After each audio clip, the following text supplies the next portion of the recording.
Hello everyone and welcome to another fabulous episode of the Tree of Geek. My name is Michael. I'm here with my co-host Josh. Josh, how are we doing this evening?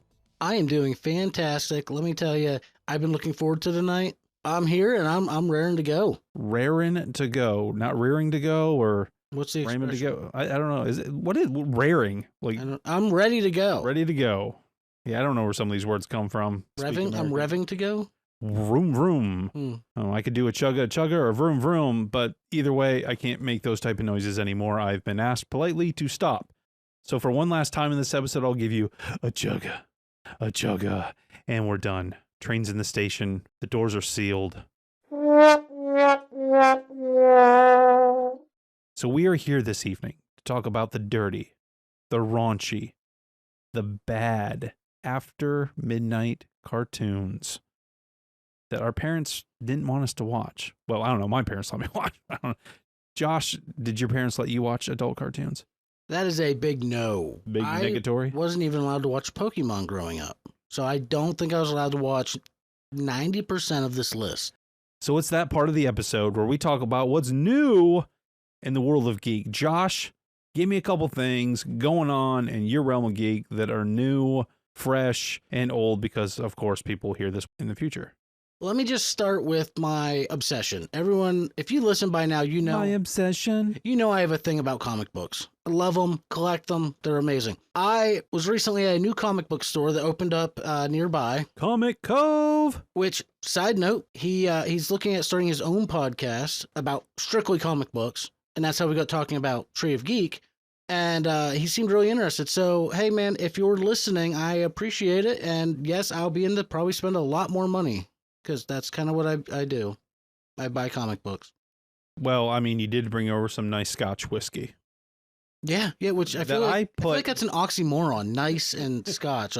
And for all the viewers out there that want to have a bitter Scotch face instead of the bitter beer face, I did drink some of it straight, just, off the rocks there. And it wasn't bad. It was a decent one. I believe I said, wow, that's good. And you said, wow, that's something.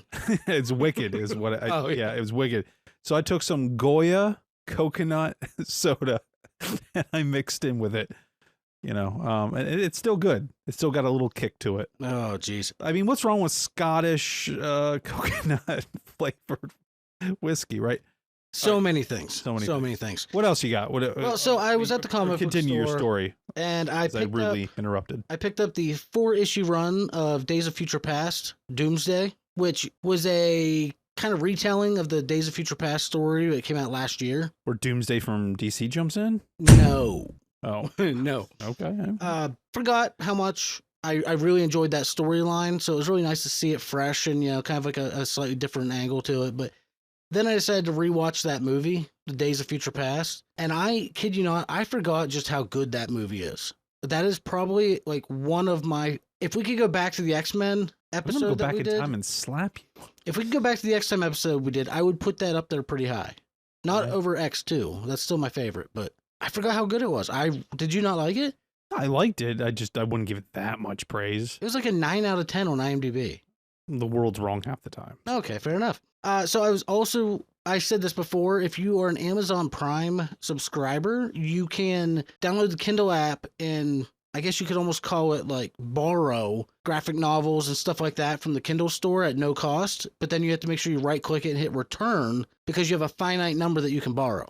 Okay, cool. Well, I borrowed an X-23, full origin story. And yeah, wow, was that dark. Like, I mean, I know Laura Kinney had some rough times, but wow, I can't express enough. If you want a dark, semi-depressing story about Laura Kinney, go read them. But you know what? In the end, I still love her. She's great. It's a good character. She is. She really is. And on the topic of comic books, at this point in time, when this episode drops, the finale for X-Men 97 has already aired. But while we're recording it, we are a week out from it. And all I'm going to say, without any type of spoilers... Spoilers! No spoilers. Oh, no spoilers. Listen, no spoilers. Is that X-Men 97 is like a top-tier storytelling. I am blown away by the level of storytelling that they have put into this cartoon. I went back and started rewatching the original X-Men series, and other than graphics, quality-wise, you wouldn't know that it was 30 years later. I mean, I've seen shots of them side by side. It's gorgeous. Yeah. I mean, they took all the originality and just spruced it up. And I am insanely excited for the finale. Again, I watched episode 9 right before you got here. That's some good stuff, man. Spoiler free. What did you think of that ending? I thought the ending was like, well, shit.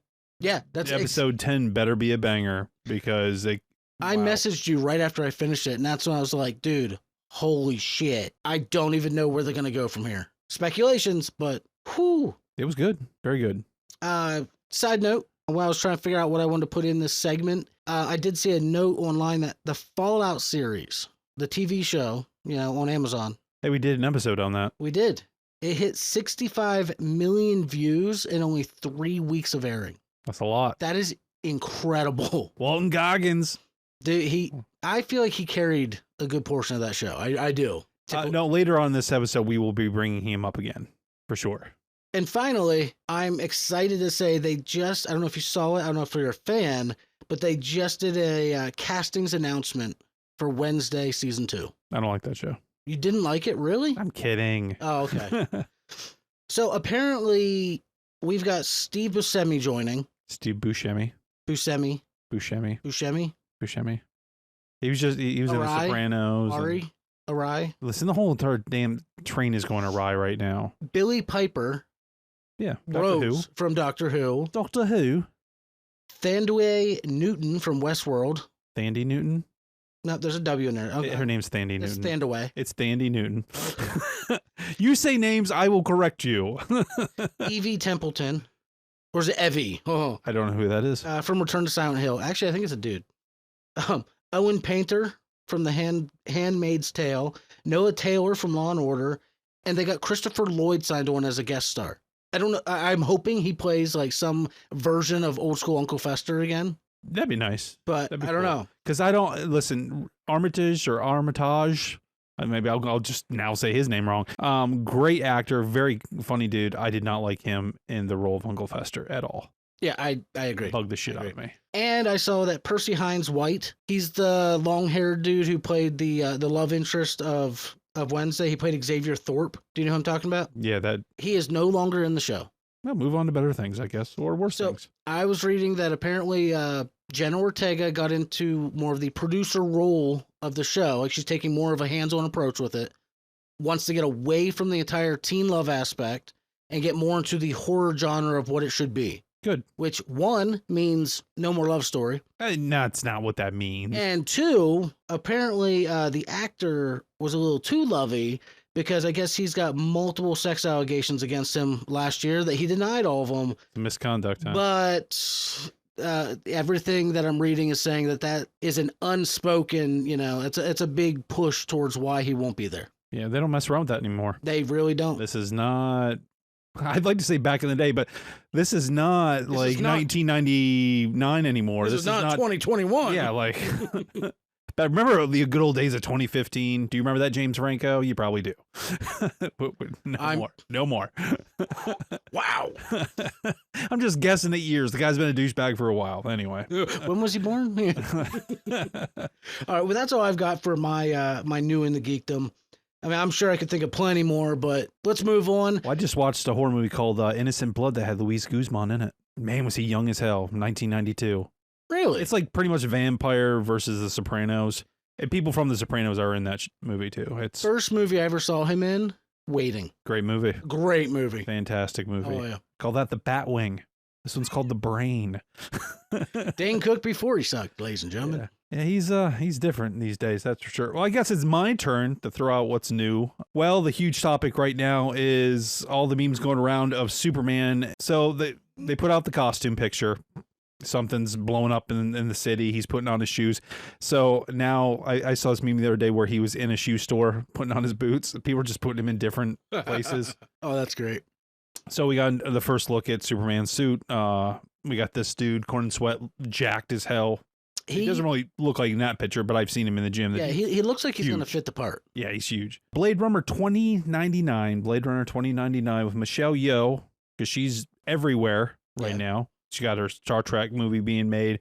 Now she's going to be in the next Blade Runner TV show. She's going to be the main. Well, it's set in Los Angeles, 2099, where Cora has lived her entire life on the run as a chameleon forced to adopt numerous identities.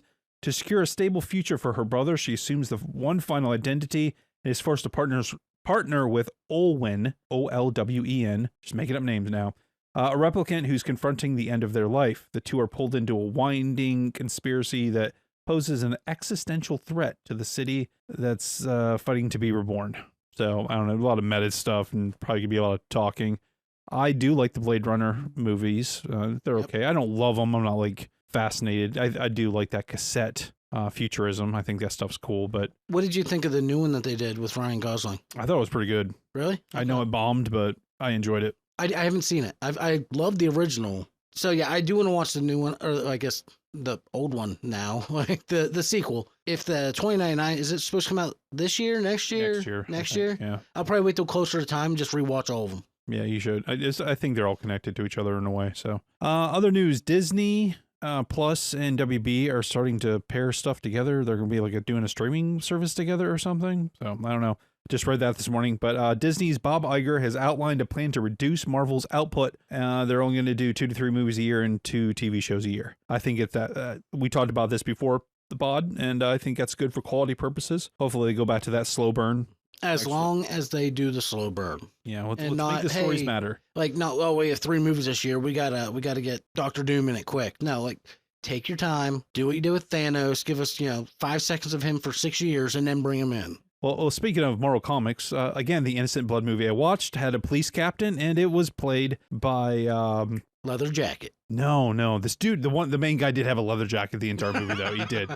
Angela Bassett was in a horrible horror movie I watched the other day, but she was also in this, Innocent Blood. And speaking of her, connects to Black Panther 3, which is now being done by Ryan Coogler. He signed on to do the third one. Hopefully they can, for me, only me, nobody else matters, only me, maybe they can fix a few things that they did in the last one. Not that it was horrible, but they definitely could have tweaked a couple things.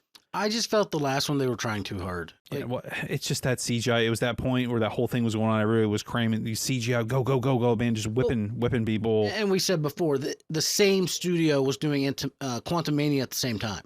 Yeah. So like they're splitting their resources, and we can see Quantumania came up short with it. Well, I think they both came up short. But, okay. Yeah. I think they were both missing. They did, however, I felt they did do a good, what do they call it? Homage. Oh, an homage to Chadwick Boseman. Yeah, I thought they did that well. I did like that. It was touching. I think Ryan Coogler's a good director. I think he's a good storyteller. It's just the visual aspect I think was lacking at times. But I mean, it's a whole team effort, and sometimes the guy at the top pushes too much, and that's probably the guy at top of Disney. And finally, the last thing I have, speaking of more Marvel news, Ralph Ineson, who played in Game of Thrones and some other things, has been cast as Galactus. Look this guy up. His voice is crazy deep. Isn't that Lord Voldemort? Yeah, I mean, they're cousins. Yeah. What was that? He was in Harry Potter, apparently, too. Though. What was that? Ralph Fiennes? Ralph Fiennes, yeah. Fiennes is what I said once before. The guy from The Menu. Oh, yeah, Voldemort wants a cheeseburger. That's a movie I'd watch. So, I know people are going to be like, wow, you're an idiot. I just realized today, because just today is when I rewatched Days of Future Past. I just realized today that the guy who plays Beast is the same guy from The Menu. I never put 2 and 2 together. Wow. Yeah, I felt really amazing, let me tell you.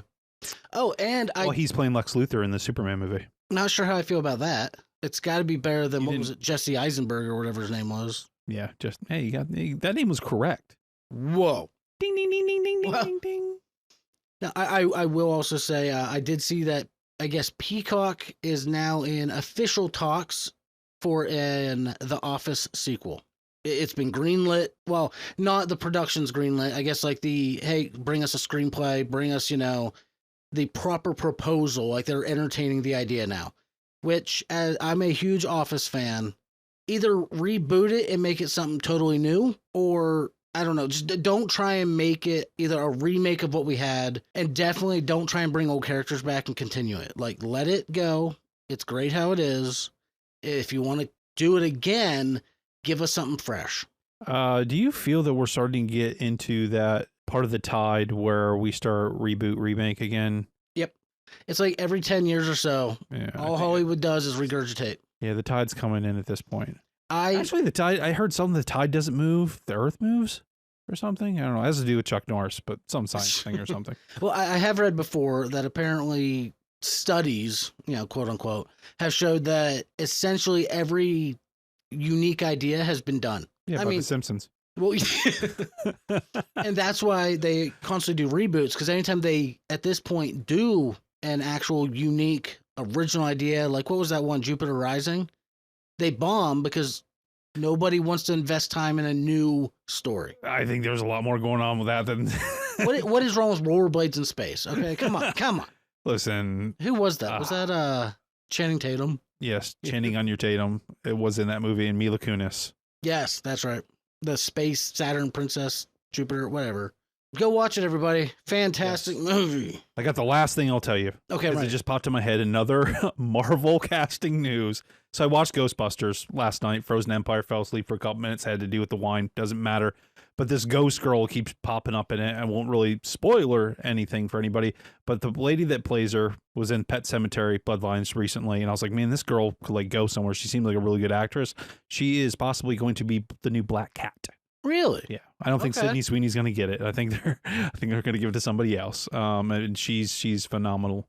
So with that being said, and that long drawn out Marvel casting news segment, what are we here to talk about today? I already alluded to the raunchiness and the nastiness. We're here to talk about the cartoons that we enjoy that are mature, that are adult. Yeah, like Rugrats. We got Angry Beavers. We've got, oh wait, you're canceled. You're canceled. I'm taking off my headphones. I'm done. I'm over it. I didn't even get to the Fairly Odd Parents. Oh, well, that's actually kind of funny. That show's kind of funny. Now, this is the stuff I'm talking about. Tits, killing, swearing. Okay, that's what this stuff is. This is the hardcore, the stuff where your parents are like, no, you're going to turn that off. A lot of places have banned these type of cartoons at occasion. We're here to talk about the history of it, our love of it. Might be some laughs here. I have a feeling that I'm a little bit more versed than you are in the adult cartoon area. Now, when I say adult, let's not be confused here. I'm not talking about tentacles. Okay, that's not where we're going here. Well, I mean, there were some in Futurama. I wouldn't know. And we'll get to why I wouldn't know later on. Do you like mature cartoons that, have fuck shit, guys getting their head punched off and type things? Of course. Yeah. I mean, for the most part, if it's something that can entertain me, I'm going to watch it. Well, why don't you explain to me and our viewers, our listeners, your love for adult cartoons? I've mentioned before, I grew up in a very, I guess you'd say, stricter home. I wasn't allowed to watch Pokemon. I wasn't allowed to watch, most of those big names like The Simpsons and, Beavis and Butthead we have a list. We'll get to all of them. But that being said, I enjoy watching things that I can relate to. And by that, I mean, if there's a Simpsons episode that I find to be interesting, I'm going to watch it, sure. But I'm not the guy who sat down and watched, 35 seasons of The Simpsons every episode. I have the info, the rough info. I'm sure you do. Yeah. There's a lot of episodes. I mean, as we go through, I can give a better idea of what I did watch and what I didn't watch. But like I said, growing up, at home and everything, I was limited. I was very limited on what I could and couldn't watch. It was a highly religious home. So take that as you will. I mean, I was lucky that I was allowed to watch Transformers. Actually, I will say, do you remember Beast Wars? Yes. One of the last seasons, they find an ancient book, and Megatron's reading practically Autobot scripture out of it. It was almost blasphemous. My mother was like, "What are you watching?" I'm like, "Nothing." Nothing at all, Mom, I promise. So I guess I'll talk about why I like these type of cartoons a lot. When I think about a simpler time and I could just have fun, I didn't have to be an adult, I could just be a kid. That's what I kind of want to be brought back to. Some people now can still sit and watch some of their favorite cartoons from when they were a kid, or even cartoons that have come out recently like Adventure Time, and watch them over and over. But when I want to sit and I want to watch some cartoons, I want to watch something that, like you had said, kind of resonates with where you're at now. Now, don't get me wrong, like I love Masters of the Universe and Thundercats and Teenage Mutant Ninja Turtles and even DBZ. Like those were all, you know, from like my late teenage years and before. You know, but to watch them again now is sort of rough. The animation's weird, or the storytelling. Like, I don't know if you ever sat down and tried to watch an episode of Eternia. Like, it's like, wow. No, but my boss tried to get me to watch Dragon Ball Z with him once. And I said, like, animation and stuff wise, it's pretty good, but the dialogue, like. Yeah, I don't know if I've tried to watch even some of the new ones and I can't. But I tell you what I can watch. You put on Beavis and Butthead right now. And I'm watching Beavis and Butthead. Not even sometimes, a lot of times I'm a foul-mouthed, ill-tempered, rum-drinking idiot. Like, I just kind of am. So therefore, like, I want my cartoons to cater to that aspect of me. You know, they need to touch my adult sensibilities. Hence my inclination towards the raunchy, mature, bloody adult cartoons. And that's what we're here to talk about today. The rough ones. The ones that find where the edge is and they jump over it. And where did that start? Well, I'm more than sure that you put them in chronological order. I did. And you probably have their heights. Homer Simpson. Stamps of beefy. No, I don't have Homer Simpson's height. I do know that I put it by decade. We're going to go from the 80s, which is going to be very brief, to the 90s, to the 2000s, till now. You feel that that's about where it really started? For adult cartoons, I do. Okay. Do you think there's a cartoon that predates The Simpsons that sent the world, the American world anyway, into an outrage going, that can't be on TV, that needs to be, before the cancel culture even hit, the Simpsons were, even my mother was like, no, you're not watching The Simpsons. Looking back now, I'd still half of the Looney Tunes would be considered like racist or canceled. Oh, like, would be? They are. What was that big chicken's name? Like, I'll tell you what now. Foghorn Leghorn or whatever. Yes, like, Foghorn Leghorn. He'd be gone. I mean, Pepe Le Pew got canceled because they basically said, hey, he's a rapist, you know. He was just trying to find some love, man. Yeah, a little forcefully. Maybe it's cold outside. That got canceled. But no, I agree. We'll start with The Simpsons. That feels like a pretty solid foundation to lay here. So when did The Simpsons come out? When did we first see, Matt Groening's creation of The Simpsons? The Simpsons came out in 1989. It's got, what I wrote down was 762 plus episodes. It's got a movie out there. You said it was created by Matt Groening. Started off as a sketch on the Tracy Ullman Show. Eventually got picked up to be an actual TV show. And this is, to me, The Simpsons is the granddaddy of them all. I mean, it's been said that nothing can be original because it's all already been done on The Simpsons.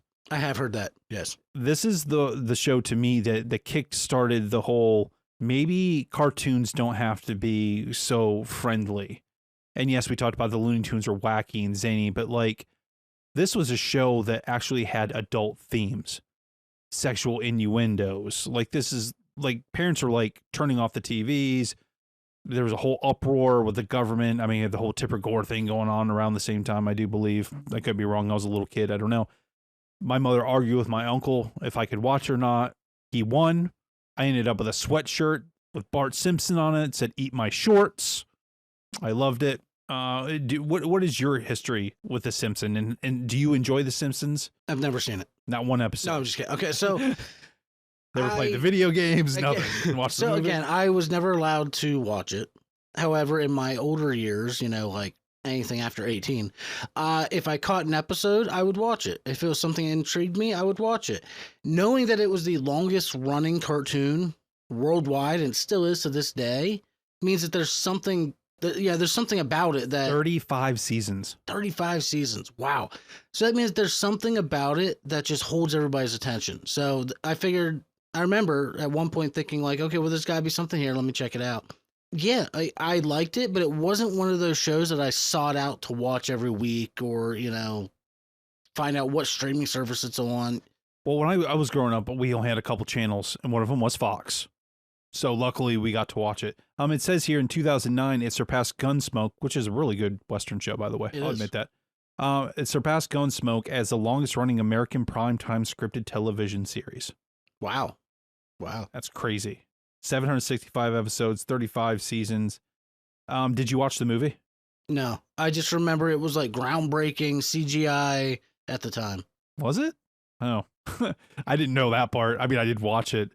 Man, that movie, I think you should. I recommend you watch it. It's pretty funny. I mean, I think the thing with The Simpsons for me is you don't have to go back and like know everything that's ever happened. Like you can miss probably 30 seasons, watch one episode and go, oh, Bart Simpson's funny, Lisa's enduring, Homer's an idiot, Marge has the, like you just already know. Somehow Mr. Burns is still alive, I think. I don't know.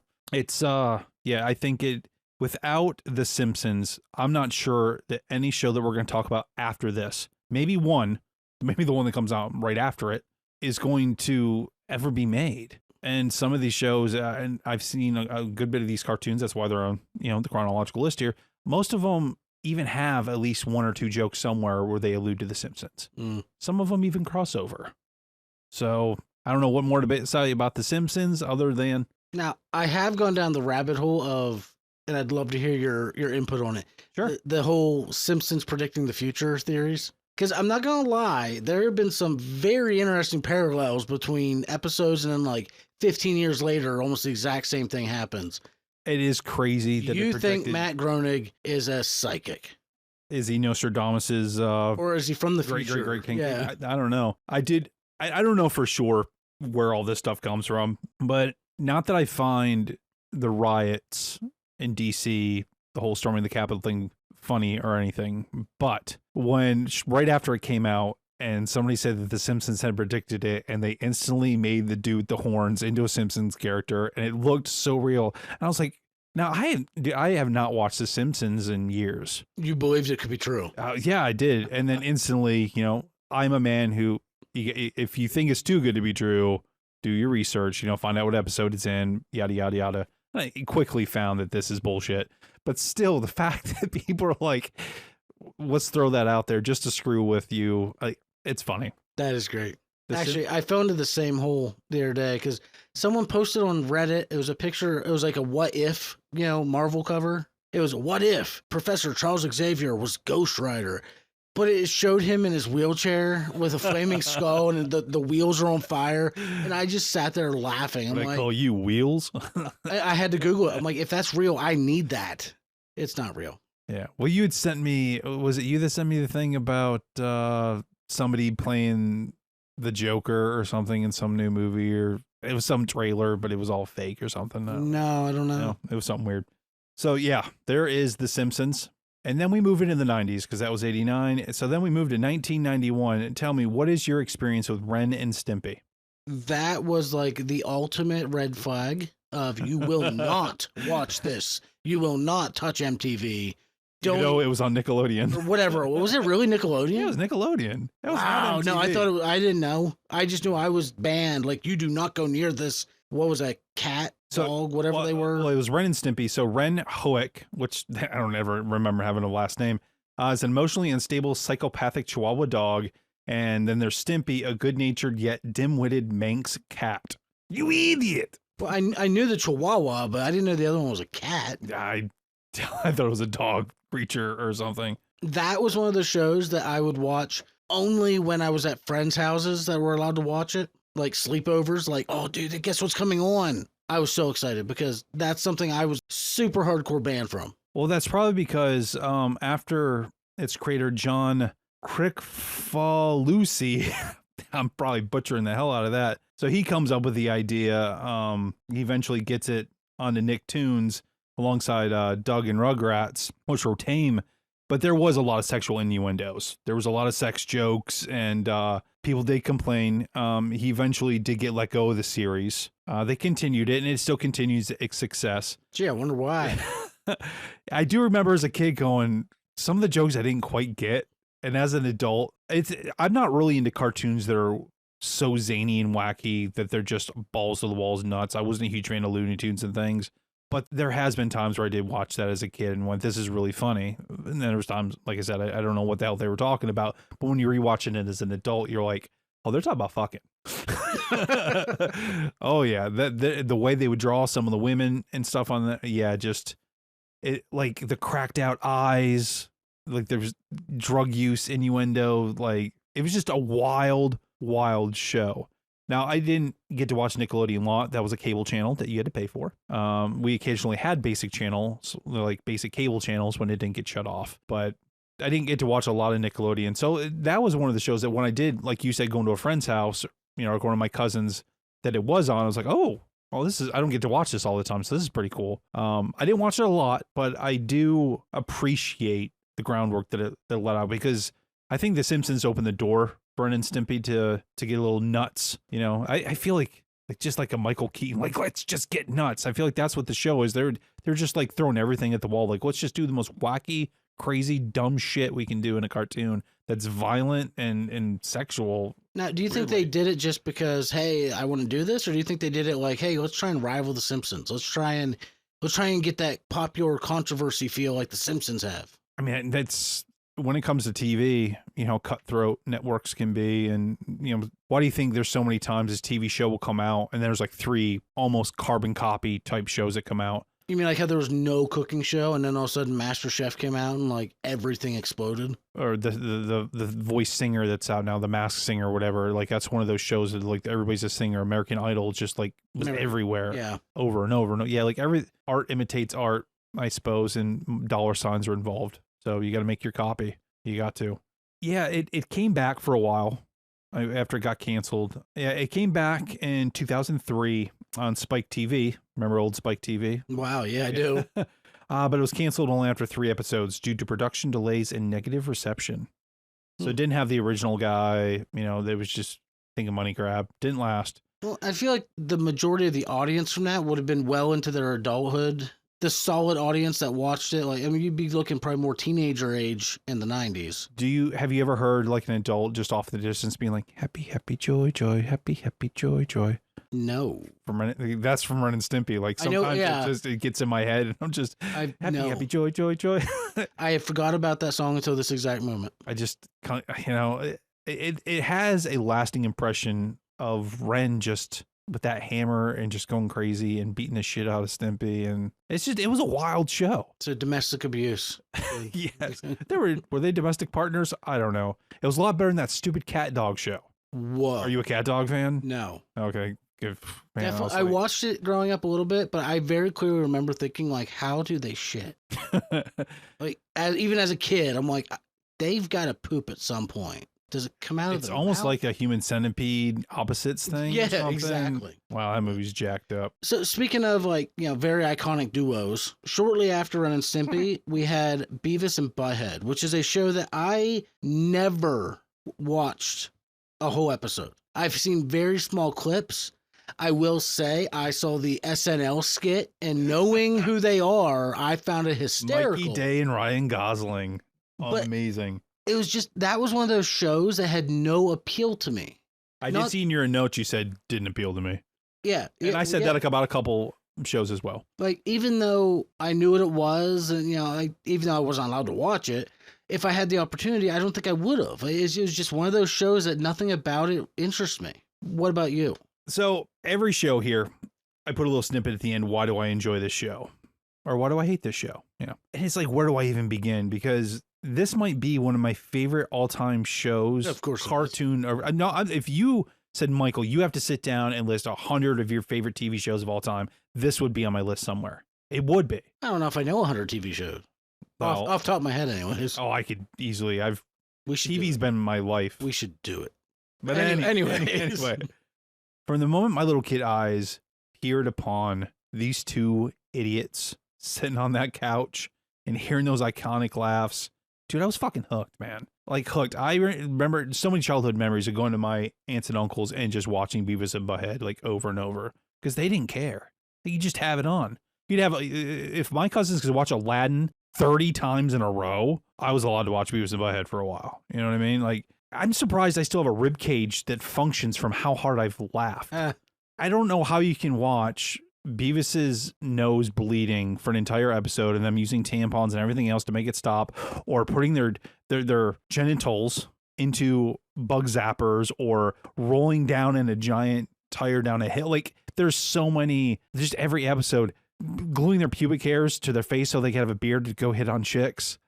Like, wow. Cornholio, are you threatening me? Like, Dude, it's Beavis and Butthead is one of the greatest shows ever made, cartoon or otherwise. I'm telling you, it is. I will not go on and on and on. I'm just telling you, I think you should borrow my season 2 DVD set of Beavis and Butthead and watch. I don't even own a DVD player. Okay, well, you should download PlayStation. I have a PS5. Yes, that'll work.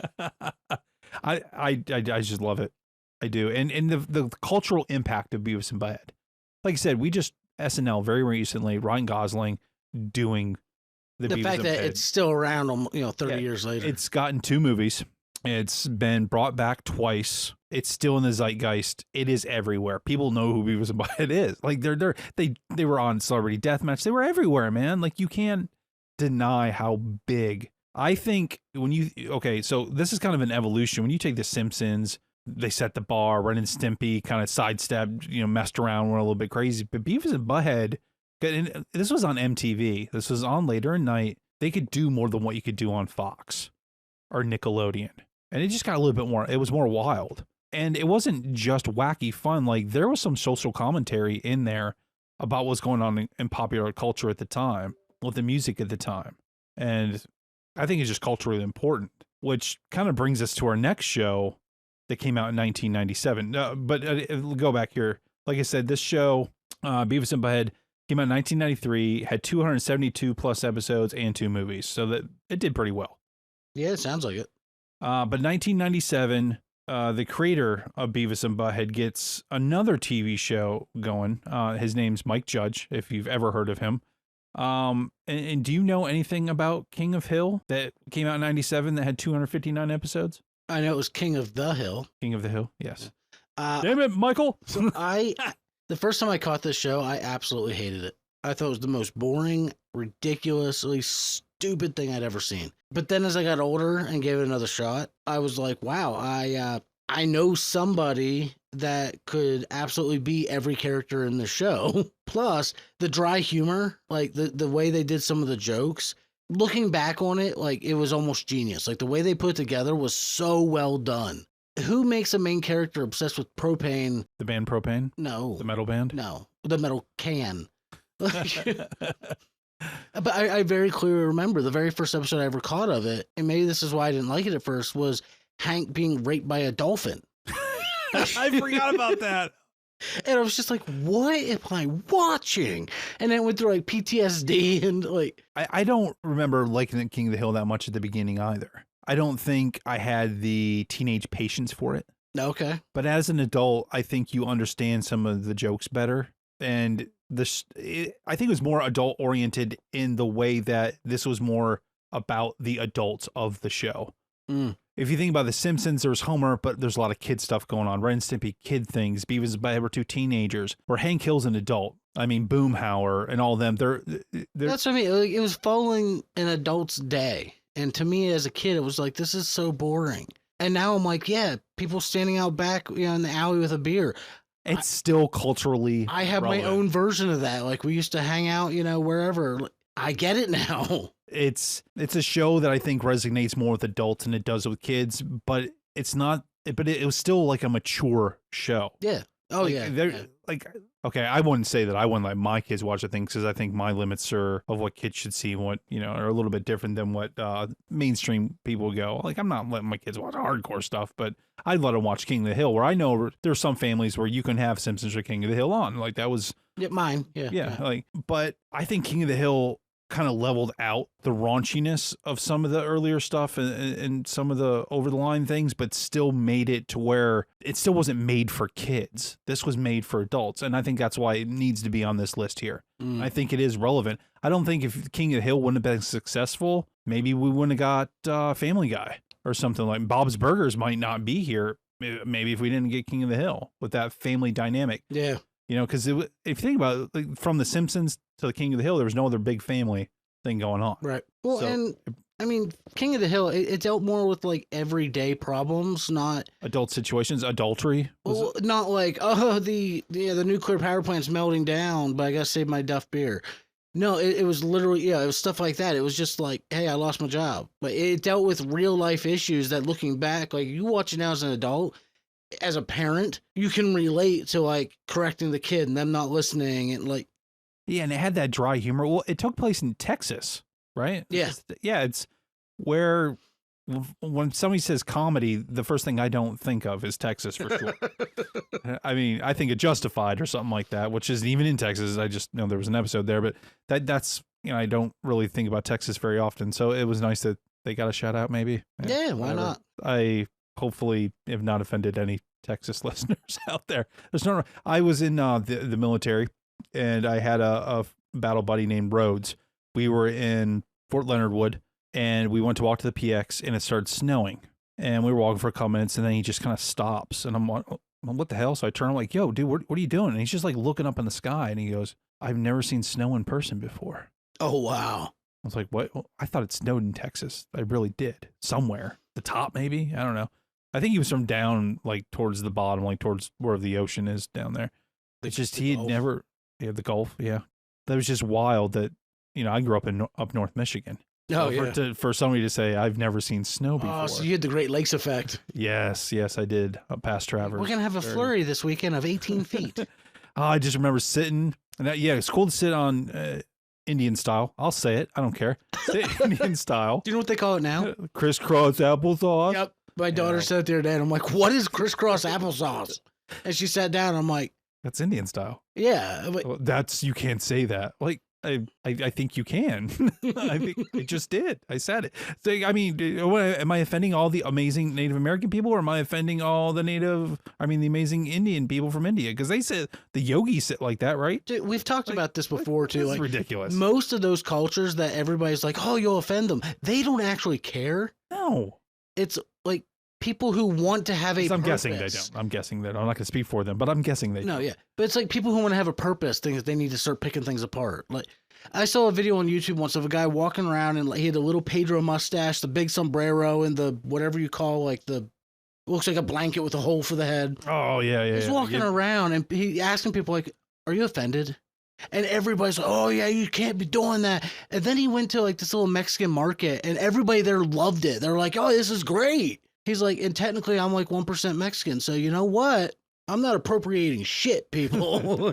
Anyway, way off topic. Yeah, well, here we'll move on because we're going to talk about a show that has zero boundaries. You mean they jump into politics like we just try to completely avoid at all costs? This is a show that came out in 1997, has 327 plus episodes. I'm pretty sure it's still on, and a movie. 2 video games. This movie broke a record at the time for the most fucks in a movie. Well, I mean, they have a song. Yeah. I think it's been beaten. I think I think maybe Sausage Party or some other movie beat it eventually by a couple of them. But we're talking, of course, about South Park.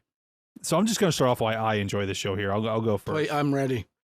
Because I feel like shows up to this point peaked over that line. There's a line that you would get to that would kind of get you canceled. And like, I don't know. Well, South Park whipped out their dicks and they pissed all over that line and on the other side of the line and over here and over there. This show gave and still sort of zero fucks on who is in its crosshairs to make fun of. They didn't just playfully poke at people, but they gave hardcore fun or made hardcore fun of people like people like Tom Cruise, the president. Nobody is safe from South Park. Well, and I even have that written down. Like, they're neither conservative nor liberal. Like, they attack everybody equally. Right? Like, I would say a line from Full Metal Jacket, but I don't want our podcast to get canceled. Show me your war face. It's around that part of the movie, but earlier. I thought so. I do not look down on your skikes and grazers to be. Anyways, I'm sure. I appreciate a show that gives a huge middle finger to all those who are too scared to say what's on their minds out of fear at the way the world's going to look at them. And you know what? The show's still kicking. It's still around. I'm not saying that you should purposely go out and offend somebody or hurt somebody's feelings just for fun, but things need to have comedy. You need to find a funniness about something. And a lot of shows before this, and now Beavis and Butthead pushed the envelope. at times, and even the Simpsons at times were pushing the envelope. But like South Park, man, the Virgin Mary episode, oh my! And they have the funny stuff like the motorcycle one, or the one that making fun of Dog the Bounty Hunter. And I don't watch it regularly, and I never did, but I've seen enough episodes and laughed enough to know this show holds a cultural significance, because this put a flagpole of like, boom, here it is. Catch us, everybody.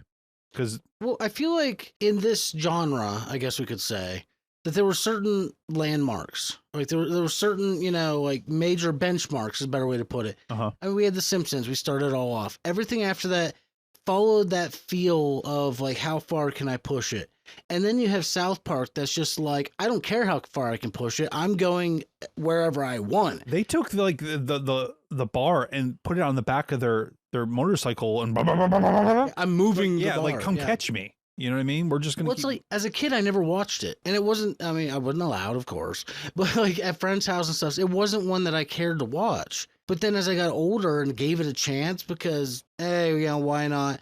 I realized like this is actually. I mean, it's made to look like a kid's show. It's made to be raunchy and, but it actually has really good points to it as well. Like, I mean, there was one they just came out with, I think, last year called the Panderverse, where it makes fun of how companies, they're literally pandering to anything that you complain about. Oh, well, here, let me fix that. And I couldn't help but lose it laughing when they started bashing, I don't remember her name, but the head of Disney, when every single franchise they're talking about, it was Cartman pretending to be the person.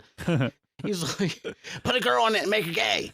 Like every single thing. It's like, but it's Bambi. I don't care. Like, fuck baby, dude, put a chick in it, make her gay.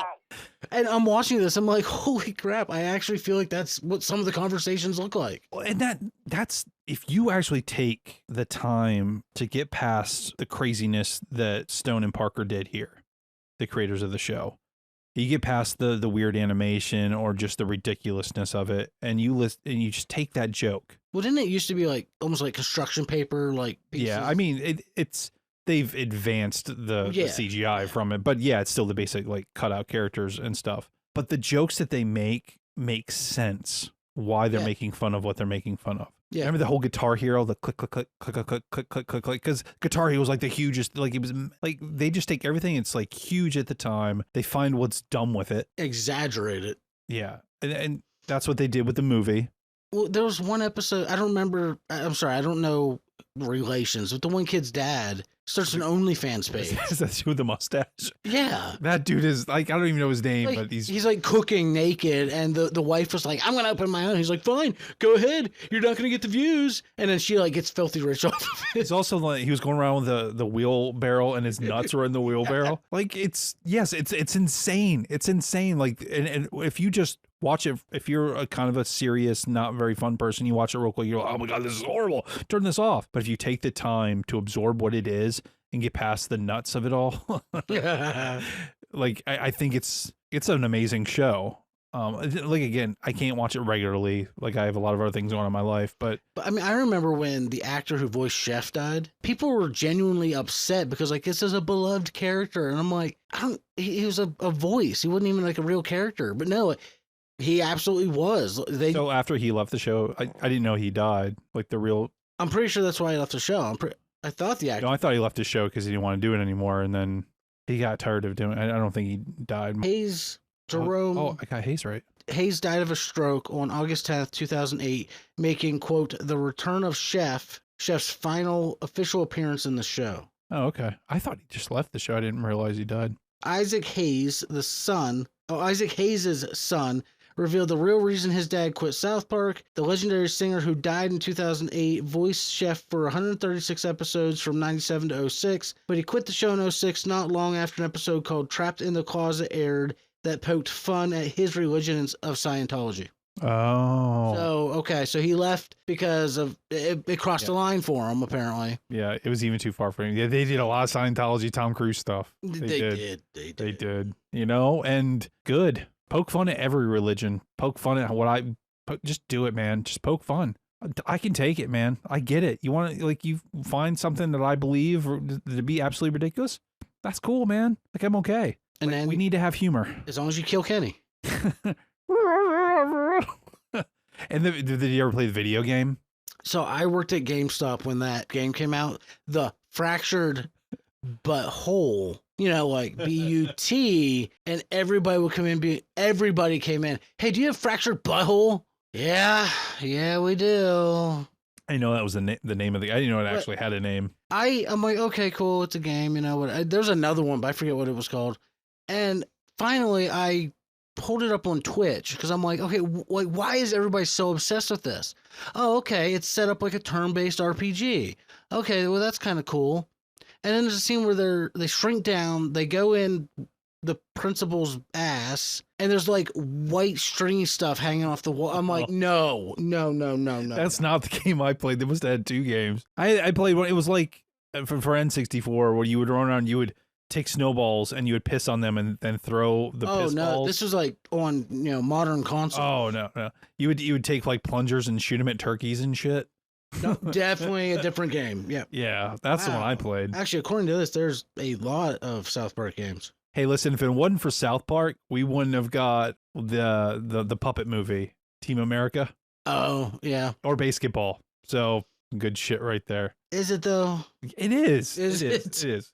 And you know what else is good? A show that came out in 1998, had 93 episodes with the famous "Let's Get It On." Another animation style that I'd never seen is like that claymation look. And this was a show, Celebrity Deathmatch, that went again, changed the game a little bit. MTV had another big hit on their hands, brought Beavis and Butthead in for a minute. So this is one of the first ones that I didn't ask my parents to watch. Growing up on weekends or in the summer, my parents didn't care if my brother and I had campouts in the living room where we'd throw our sleeping bags down and stuff and watch TV till like 2 a.m. And that was one of the ones that I remember clearly. We'd always make sure we could watch on. That was MTV. I know that was MTV. Yes. Okay. Just because it was one of those shows that's like, what are they going to do tonight? Where are they going to take it tonight? Yeah, I mean, a bit like South Park, Celebrity Deathmatch took aim at the most popular celebs, but it didn't just make fun of them. It dismembered and smashed them. I mean, it takes a lot of balls to have Marilyn Manson show up and kill the boy bands that at the time had a stranglehold on the airwaves. It was a violent form of Gumby that brought in Beavis and Butthead, The Undertaker, and so many others. Without Celebrity Deathmatch, we wouldn't have got Robot Chicken, in my opinion. It's not exactly the same style, but I don't think we would have got Robot Chicken. Right. I mean, the entire setup of having celebrities murder each other in dream matchups was a gutbuster of fun. Having like Mariah Carey and like all these people just... I think one of the first ones I remember was NSYNC versus Backstreet Boys. Yeah, that's when Marilyn Manson shows up. And like Britney Spears versus Christina Aguilera. I want a good, clean fight. They're like ripping each other's teeth out.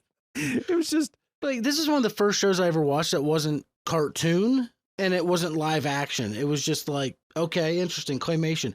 But the brutality of it. I enjoyed not just the brutality, but like the announcer guys. Because at first it was just about like the fights, but then they slowly started having storylines go on with them and they were involved more.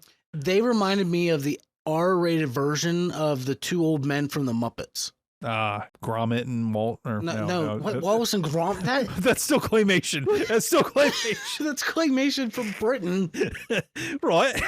No, you say it's like those guys, up there in, yeah, the dudes from Trading Spaces with Eddie Murphy. But they reminded me of the raunchy version of them, and I even have my notes. Like I feel like they took that show to another level. Like the commentary was great. Right. Like you see commentaries nowadays with like baseball where someone puts something over it, like, oh yeah, his kids are going to come out with 8 heads. Like, my favorite fake announcers are those 2 and then the guys from Dodgeball. Oh my. Jason Bateman. It's a bold strategy, Cotton. Let's see if it pays off for him. I forgot all about that movie. Wow. Oh, fuck you, Chuck Norris. Rip Torn. If you can dodge a wrench, you can dodge a ball. Oh, I love Rip Torn. Yeah, Celebrity Deathmatch was just, I've watched a couple of them last year just for fun. Maybe if there wasn't Celebrity Deathmatch, we wouldn't have got Epic Rap Battles of History. Like that whole fantasy putting one against another type like, of thing. Who's better? Well, not only who's better, like who would kill the other one? And it was always the one you didn't expect. Yeah, I'm sure they had like Brian Boitano, Nancy Kerrigan. Now they had like ice skaters and shit, and anybody could be on there. And then when they brought in the wrestlers, Stone Cold showed up for a couple episodes. I think Michael Jackson was in one. He was. And the fact they turned Beavis and Butthead into claymation, like, it was just wild. See, that kind of makes you want to go look it up and watch an episode or two. I think after this, we should have a drink or 2 or 5 and just watch some Celebrity Deathmatch. But speaking of shows that people watch over and over and over, there's a household down the road from us. And I know for a long time, a running joke with me is that it's now Bob's Burgers, but back in the day, it used to be, every time I would go over there, Family Guy was on the TV just over and over and over. So Seth MacFarlane created Family Guy. We all know this. It's a show that came out in 1999, had 424 episodes, and I think it's still going. Yeah. And it's had a movie as well. I believe it was canceled twice, and then different networks keep picking it back up because it is so popular. Yeah, it debuted like after one of the Super Bowls, and didn't do very well, but syndication helped bring it back. Yeah, they did talk about canceling it a few times, and just the humor that MacFarlane had on there. I think he just took the idea of The Simpsons and so many other things and just amped it up. Why do you enjoy? Well, so I view Family Guy as being another one of those benchmarks I was talking about. Like, you'll probably disagree with me, but I firmly believe that this is the show that really launched the mature animated content into like the public's eye. Yes, other shows like Ren and Stimpy, Beavis and Butthead, South Park, they were already out there, they're already doing their thing, but they focused more on controversy to get attention. Right. Beavis and Butthead, Ren and Stimpy, they focus more on how, like, what level of shock and awe can we bring that's going to, like, blow people away. Whereas Family Guy, they stepped away from the raunchy, they stepped away from the shock and awe, and they went more into, like, the, hey, we look like a happy, family-oriented TV show, but we're not. Instead, we're going to use sarcasm. We're going to use jokes that make people actually think about, what am I really saying here? And they're just going to take humor to a whole different level of more of the, like, did he just say what I think he said type of humor. They never come out and flat out say it, but Quagmire is obviously into much younger females. Yes. And probably males. Giggity. I don't know. How many times have we heard John say giggity? It was, Or anybody I you know, know at work say giggity. But, like, you get Joe Swanson. Like, they play it off as, you know, your classic over-the-top tough guy cop. Even though he's in a wheelchair, I'm still a tough guy. Or Burton, and we'll talk about him later. Yeah. And Listen here, Peter. you get Cleveland, who is like the ultimate He got his own show. stereotype of a black person. Not in a good way, not in a bad way, just there it is. Right? And yeah, he did. He got his own show out of it. And I don't know, like, there's just something about it that I feel like it really pushed this entire genre, as I said, into the public's eye, where people were starting to recognize, hey, these shows aren't just, you know, like they're almost disguised as like good shows, but they're still pushing the limits here. Oh, it definitely mean- pushes the limits. Stewie's trying to kill his mother. It's not so much that I want her to die, it's just I don't want her to live anymore. Exactly. And Seth MacFarlane, listen, I think he's the key Oh, here. my He's the word. linchpin. His voices and his quick-witted comedy. You've seen The Orville. I've seen The Orville. Oh yeah. Like, and I just binged Ted on Peacock. Oh my! Like, Seth MacFarlane is a comedic genius. Oh yeah, He absolutely. just, like, I never really. I mean, I knew South Park. I mean, not South Park. I knew Family Guy back in the day, but I didn't realize back then what a cultural impact this guy would be. Like, he's just he's huge. You know, you can talk about the comparisons to The Simpsons, and hell, the two shows even did a crossover. Yeah, which shouldn't Like, have is it- worked, but it did. I was like, how is this going to happen? They looked different, but the same. They pulled it off. They definitely pulled it off. Bart Simpson and Stewie going at, like, just what? And it's true that they have a lot of similarities, but whereas the Simpsons family had kind of a loving, enduring lesson to learn of the week sort of thing, even though it was kind of crazy. Yeah, the nuclear plane was going to melt down, but there was still a lesson Homer or Bart had to learn, right? But the Griffins kind of toss that to the other side for another joke. It's just joke after joke after joke. Quick, go, go, go. Like, it's rapid fire type stuff. And Family Guy's a little bit more zany. You know, it takes the time to poke at specific people and celebs, like Chuck Norris. The whole fist under the beard. Like, well, if you don't get Family Guy, you don't get American Dad, which is kind of okay for me. But I mean, you don't get it. I mean, it's just, I feel like Family Guy took all the inspiration of all its predecessors and just cranked up the idiocracy. And then I feel like it took a gravel road and just paved it. Like, here you go, folks. Go have Like, fun. You had, like you said, you have Stewie trying to kill his mom, and Brian the talking dog. Like, how does that work? But it does. I've seen so many 20-minute YouTube videos of like, we're breaking this down today. Can they understand Brian? No one cares, but they're doing it anyways. It's a thing. Yeah. Like, who can actually understand Stewie? Like, stuff like that. Like, no one actually out analyzing a cartoon character. Oh, absolutely. It was made for comedic laughs. Absolutely. Oh, well, then we're changing the genre of our podcast because they probably get more views than we do. But I mean, like, there's certain aspects of the show that it almost pulls on like the human, I don't want to say condition, human emotion, whatever, but it's like you win the lottery. First thing he does, like, I'm going to buy a boat. I'm going to put a moat around the house. Like, that stuff real, or not the moat, but that stuff real people would do. Like, I'm going to go blow this money. It's a realistic type comedy yes, it's a cartoon and it's outlandish and it's heavily exaggerated, but it's accurate. And this is a show, and I never really seen it in any type of really show or cartoon, but like when they do the jokes, like, oh, it's just like, what's his face? And then they go to like a mockery of a scene of Abraham Lincoln doing something. Yes. They do like the little flashback. Yeah, we never really saw that. And I think that was one of the unique things of this show. You know, and like The Simpsons, we'll just go with a comparison here. Homer is kind of likable. He's gullible. He's stupid. Peter's kind of an asshole. Oh, you know what I mean? Like, he's an idiot. The way they treat Meg is not how they treat Lisa. Okay. Which I still to this day find it amazing that that's Mila Kunis. Yeah. I didn't know that for the longest time. It's wild, isn't it? Yeah. And then the only actor I knew in that whole show was Seth MacFarlane. I never bothered to look everybody else up. And then when I did one day, I'm like, and then you got Seth Green. Wait, yeah. I'm like, holy crap! Like, it all makes sense now. And him, like, what's the kid's name? Chris. Chris. Like, they beat down Chris a lot too. Like, I remember an episode, not about Chris, but about Meg, where she was trying to be pretty, but Lois ends up like almost sleeping with the boys instead. Like, or maybe she even does. I don't know, but she like trying to teach her daughter how to be slutty or something. Like, I was like, what? Dude, there was an episode where Lois becomes a prostitute for a while. Like, okay. Brian crossdresser? Yeah. Cross-dressing talking dog, like, it's ridiculous. And I do love and not poking fun at any political views, but I love that they made Brian like that douchebag so far left character. He's the voice of reason. Like, he could have been left or right, doesn't matter, but they made him that like extremist point where he's a total douchebag of shoving it down your throat. Like, yes. And as much as I feel like I should hate him for that, I love it because like it gives a dog total character, and the dog drives a car but doesn't wear pants.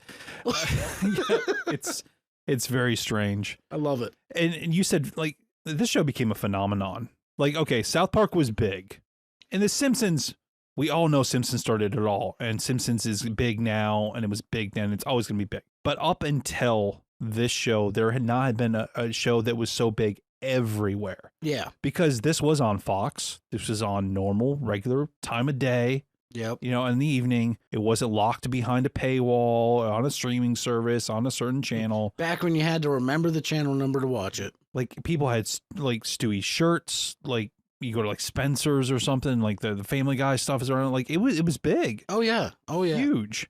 And I knew a lot of people who wouldn't watch it, but it was because it was so popular. They didn't want to be that guy that, no, like, it's a great show. There's no reason not to watch it. Yeah, and I understand those type of people because I, for a lot of things, show up late to the party because I don't want to be a bandwagon jumper. It's not what I do.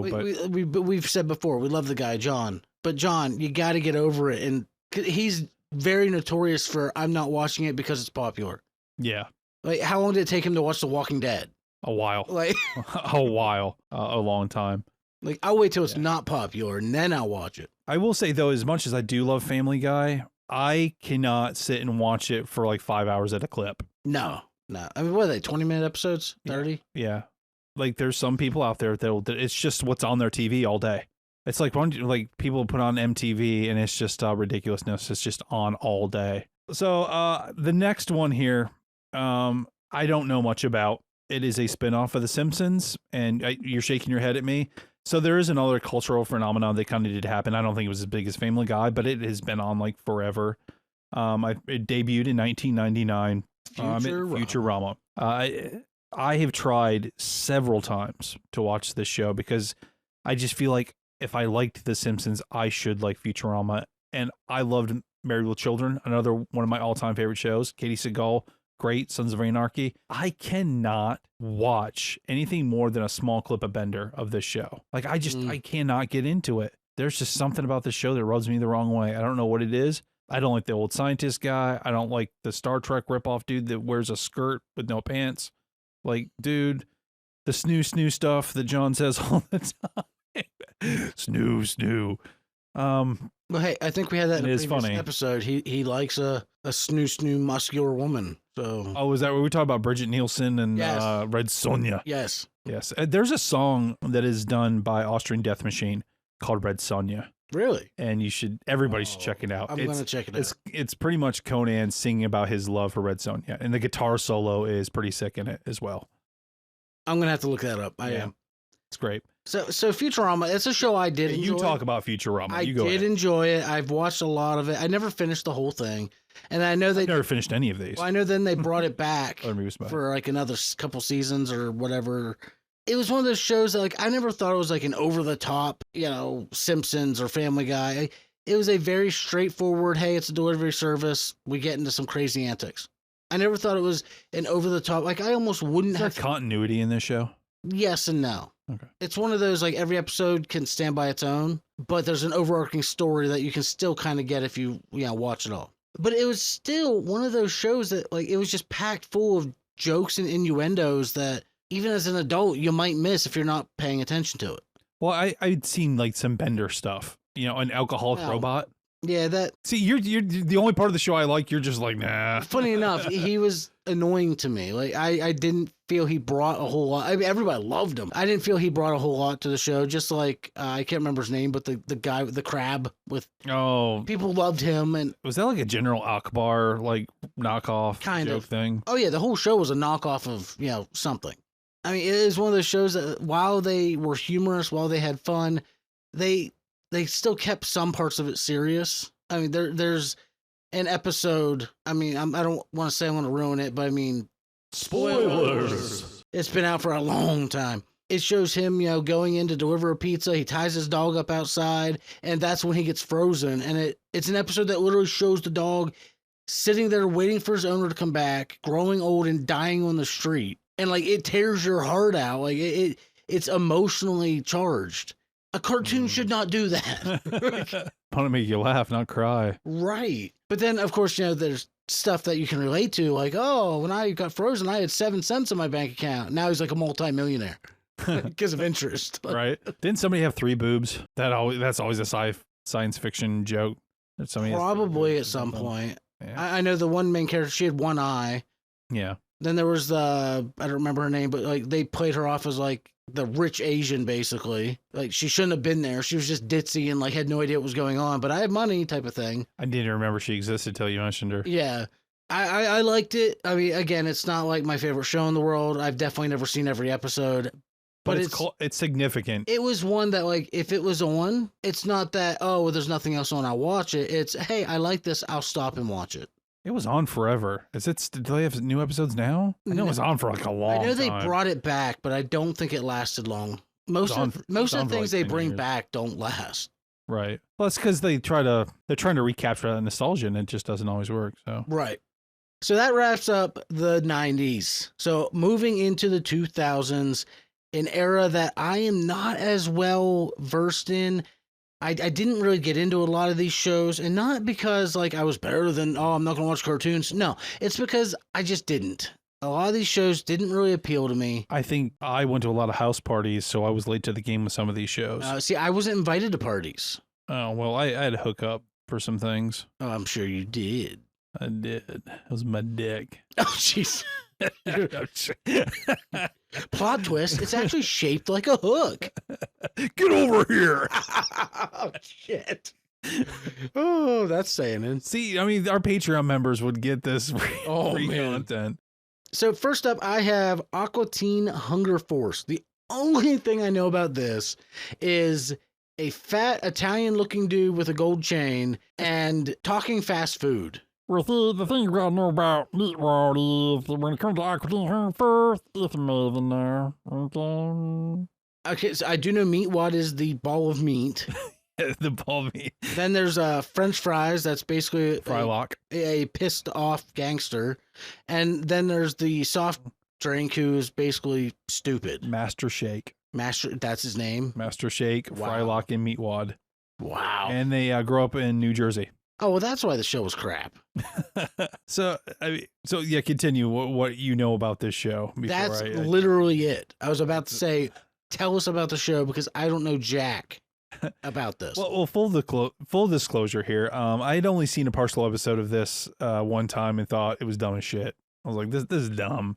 Yeah, that's about right. And Yeah. I wasn't interested in ever watching it again. I think that out of boredom at some point later, I watched an episode where Meatwad gets a car and pretends to drive. And He's a meatball. Yeah, man, but who's behind that wheel, that ring thing to the world, man? It's car on thing right now, man.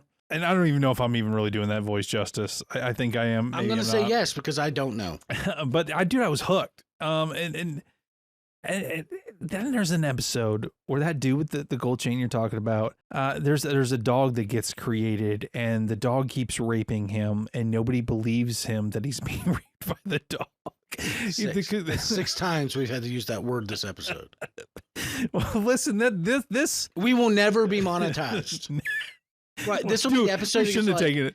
This episode's gonna have like 10,000 views, and YouTube's gonna be like, Not in my house. Yeah, I this show's ridiculous. It is absolutely ridiculous. There's no, I guess there is a rhyme and reason somewhere, but it's just it's nuts. I didn't watch it regularly. You know, it was on Adult Swim. When you at this time it's 2000.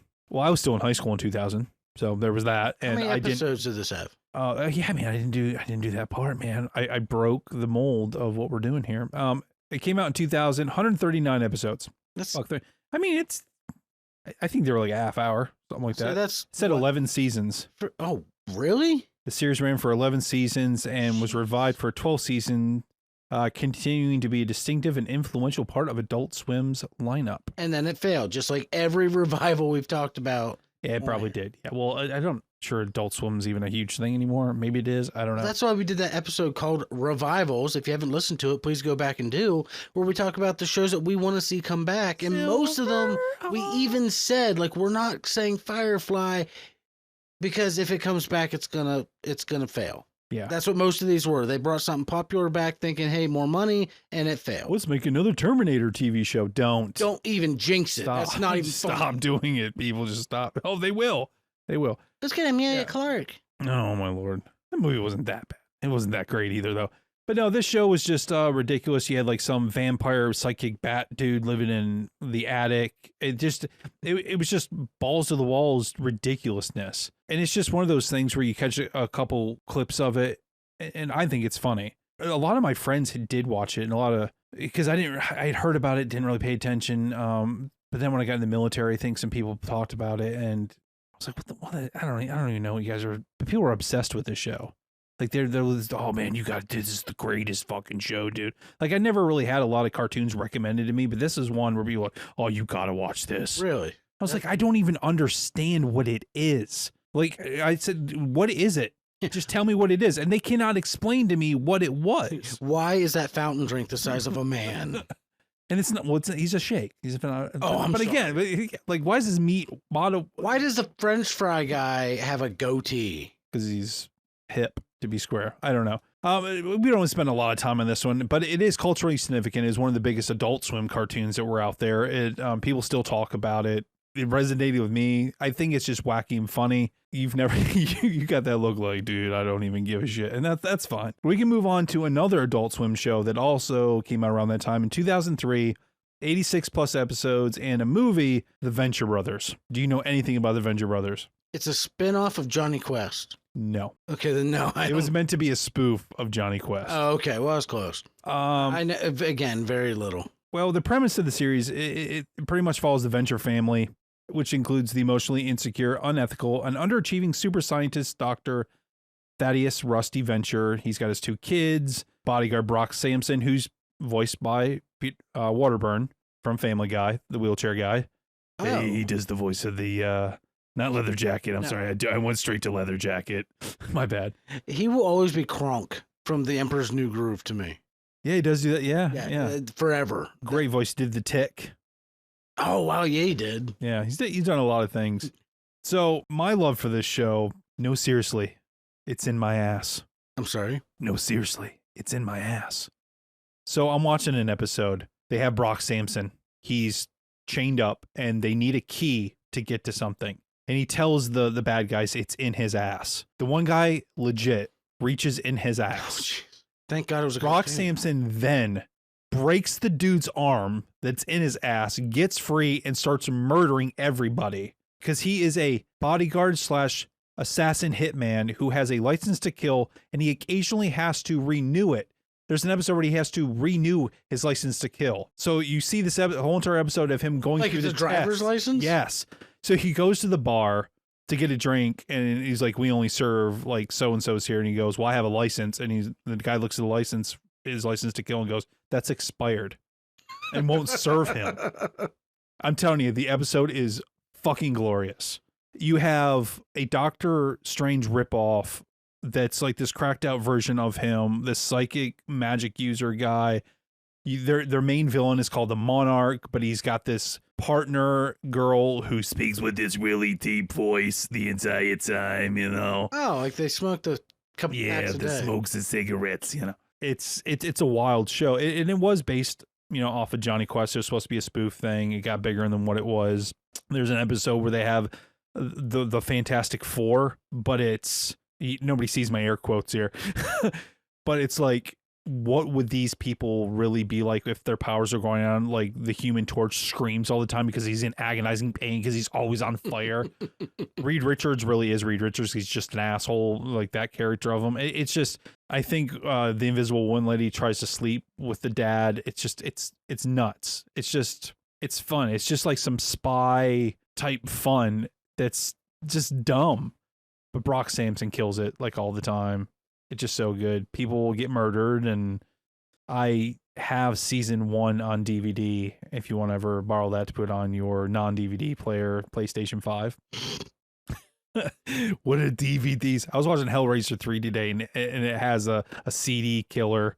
In the part, he throws CDs and kills people with them. I was like, wow. It was 1992. Okay, it was a long time ago.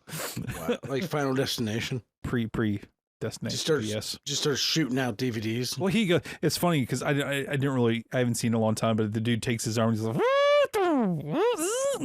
and throws the CD. I was like, wow. I still love the movie. I love the Hellraiser movies, but man, it was different. But yeah, this show, I recommend anybody out there that just wants an adventurous type show that has ridiculous humor and comedy. Or even just venturous. Yes, it's very venturous. Yeah, and the two kids are sniveling and they're whiny and they're trying to be tough, but they're not. And it's just Brock Samson saving them like all the time. Everything you've just described just sounds annoying to me. Well, a lot of things that come out of my mouth are annoying, according to Emily. So I'm not surprised. A chugga. It's the last episode we're doing it, so we got to get him in. Well, I mean, you don't know much about the Venture Brothers, right? And the significance of the animation to me is what makes this one really important, because it was like a serious yet funny thing with animation style that wasn't too cartoonish, if that's kind of weird to say. It was a realistic type. I don't know. It's hard to explain. You got to watch it. I can't believe you've never seen this before. Like, not even one episode or a clip. Like, I thought you would have at least watched some clips for some research for this. You know, I think you should watch it. I think you should check it out. But we can move on to a show that I'm sure you've probably seen. I mean, everybody's seen Robot Chicken, right? From 2005? Yeah, Adult Swim. 159 episodes? Yeah, it was on Adult Swim. It was not Adult Swim. It was on Adult Swim. It was a show that had clips on Adult Swim. No, it was Adult Swim. It was like the little skits they did between like episodes of stuff. No, it was an episode of clips. So it's a stop motion animated show. That was on between episodes. Like they showed little clips during commercials. Made by Seth Green and Matthew Sinreich. And what they did is they started way back in Toy Fair magazine. They made this little clip thing, or they had animation of toys battling each other. And it eventually evolved into an idea for a show where they just had rapid fire clips as an episode block. Interesting. It's like a 20-minute, half-hour thing of just a bunch of different clips of animation. Like the Cannonball Run, or He-Man telling Skeletor he needs a good skull fucking. Oh, jeez. I remember a lot of Darth Vader. The wrath of my breakfast burrito. So pretty sure, yes, I watched it, but I thought it was like I thought Robot Chicken was a skit within Adult Swim. Definitely not. It was its own TV show with skits. The more you know, kids. The more you know. How much did you watch? Well, now I don't know. You just thought it was yeah. So I'm curious though. So if you were just thinking this was just on the commercial aspect, like it was just in between the shows, what shows were you watching at the time? Because other show had to have been going on. Mostly Family Guy. That was not on that channel. So, yes, they had Family Guy on Adult Swim at some point. What? I'm positive. I'm mostly Viewers, listeners, let us know. But I remember I'd watch. Who's right here? Because I don't think they did. Is Adult Swim on Cartoon Network? Was Family Guy ever on Cartoon Network? I'm gonna say yes because I'm pretty sure it was in there. Were they connected to Fox somehow? I don't know. You don't know? Well, you should know these integrated things, and we should do our research better. Apparently. All I know is I remember like weird claymation, like Darth Vader and Luke Skywalker's and Well, it's stop motion animation of toys, action figures, and other various objects is what it is. Wow, it just hit me. What was that show back? It was definitely in the 90s. I want to say Nickelodeon, where it was all toys as like a superhero team. The one was like the flush or something like that. Like he gets flushed down a toilet and like I have no idea what that the is. naked guy. Oh man, what was that? I don't know. Continue. So, of the skits, did you enjoy what you saw? Oh yeah, I thought they were. Why did you enjoy it? Because it was so random. Like truly, it was. Oh hey, there's Darth Vader, and then they do something totally off the wall. And that's the only ones I guess I really remember apparently. But like they would do something so off the wall ridiculous, like I can't wrap my head around it. Oh, it's over. We're going to something else now. Okay. That was like early TikTok brain. This does predate TikTok, I think. Oh yeah, Sure. absolutely. I'm saying like TikTok brain. We're like, I need more. You can't hold your attention more. Different. Next. But this was like, wow, what This was like scrolling because it did like channel scroll when it went to the next thing. Oh yeah, but I mean, it was like, oh, what just happened? Oh, something new, and you forget about what you just watched. Like, oh, hey, ooh, a piece of candy. Ooh, a piece of candy. Piece of candy. What was it? That was Family Guy. See, it goes back to the Simpsons or Family Guy, right? I mean, for me, it's like either other than He-Man telling Skeletor they needed to go good skull fucking. It's hard to pinpoint exactly why I love the show. But what I found refreshing about Robot Chicken is that there's no storyline or continuity of things to follow. There's no lesson to learn. There's no specific characters to learn the backstories it's just toys doing crazy shit. Like I love action figures. I have a lot of them now. So, I understand and I appreciate the act of having two toys from two different IPs beat the living shit out of each other. Well, it was almost like fun. a super, super short version of Celebrity Deathmatch in a way. Like, where something totally random, like you could see Mario kill Luigi, and now it's like, oh, we'll move on to the next thing. Right? Yeah, and just it like flip the channel. And listen, I give a ton of props to people that do this animation style. Oh, because it takes so much time. And Seth Green is a funny dude, and his brand of humor really hit a home run for me here because it's just short. Hey, let's just do a quick concept idea of what we had about what if this toy met this toy, or like what if Darth Vader was in this certain thing, or the Cannonball Run where the cars are running. Well, and they kept it relevant. Like I'm looking up images from it right now, and like there's one where apparently they did with Negan from The Walking Dead. There's one. It's still on, like as far as I Deadpool. understand. There's a Mad Max one. Like like they keep it relevant to current things. I mean, I'm gonna have to go look it up. I'm gonna have to see. Well, we can watch some Celebrity Deathmatch and some newer Robot Chicken. And I can't believe you didn't see the He-Man one. It's where He-Man attacks Skeletor, and then He-Man gets killed from behind by Beastman, and the Skeletor and everybody runs back to Snake Mountain, and they're cowering in fear because they're afraid they're gonna get like arrested and beat up because they just killed He-Man. And he's like, "What happened? Why? Oh my God!" And he's like, "Oh, I thought he was gonna like block it or something. He's He-Man, right?" And then Orko gets the sword of power, and like it's wild. Oh, so the one I was talking about earlier, Yeah, that you looked at me like I was complete crazy.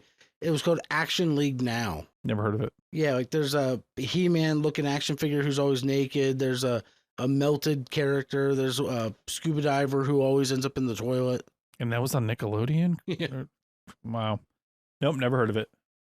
Oh. Have you heard of Archer? If you've heard of Action League Now, please let us know in the comments. I want to make sure I'm not, Hallucinating? the only one here. No, I mean, there's a lot of things I've never heard of, but have you heard of Archer I've heard of Archer, yeah. in 2009? Yeah, of course. Have you heard of have you watched any of the 142 episodes? No. No? He's a lawyer, right? Absolutely not. Oh, okay. No, he wasn't a lawyer. Archer is a super spy. So everybody's a secret agent. Which, have you seen any clips of it at all? Probably. Probably. Yeah. Well, I usually ask people right away. Didn't he have like a secretary and... Yes, Pam. Or not Pam. Cheryl Tunt. Pam. The voice cast of this was crazy. So it's got the guy from Bob's Burgers. Usually when this show is first brought up, like it's usually a conversation of which H. John Benjamin voice did you hear first, Sterling Archer or Bob's from Bob's Burgers? Because he does the voice of both of them. Okay. For like the Snyders, they saw Bob's Burgers first, sort of like, oh, that's the guy. And I saw Archer first, so I'm like, that's the guy for me. Okay, I got you. But he was also in Wet Hot American Summer as a soup can as well. So he's just a great voice actor. He should have been Aqua Teen Hunger Force. He probably was on there at some point. I don't know. A lot of folks have trouble looking at both of them and quitting the voice, but I don't care. The animation style of the show is so good. It's like this weird old school yet slick. I can't believe you're man. It's just like I have to explain the show to you because like you've never seen the show. I guess I'd have to explain to anybody who's never seen this show before. So basically, you got voice work of Benjamin Parnell, Aisha Tyler, Judy Greer. She does the crazy secretary who likes to be choked. Great detail. Cheryl is like one of my, I should like Archer the most, but I think I like Cheryl the most just because she's ridiculous. Then you have this lady named Pam. She's like this bigger lady who can like beat the shit out of people. But Archer's this bumbling spy. And I guess the show got started by the creator. One of his shows got canceled, like Frisky Dingo or something like that. And I never watched it.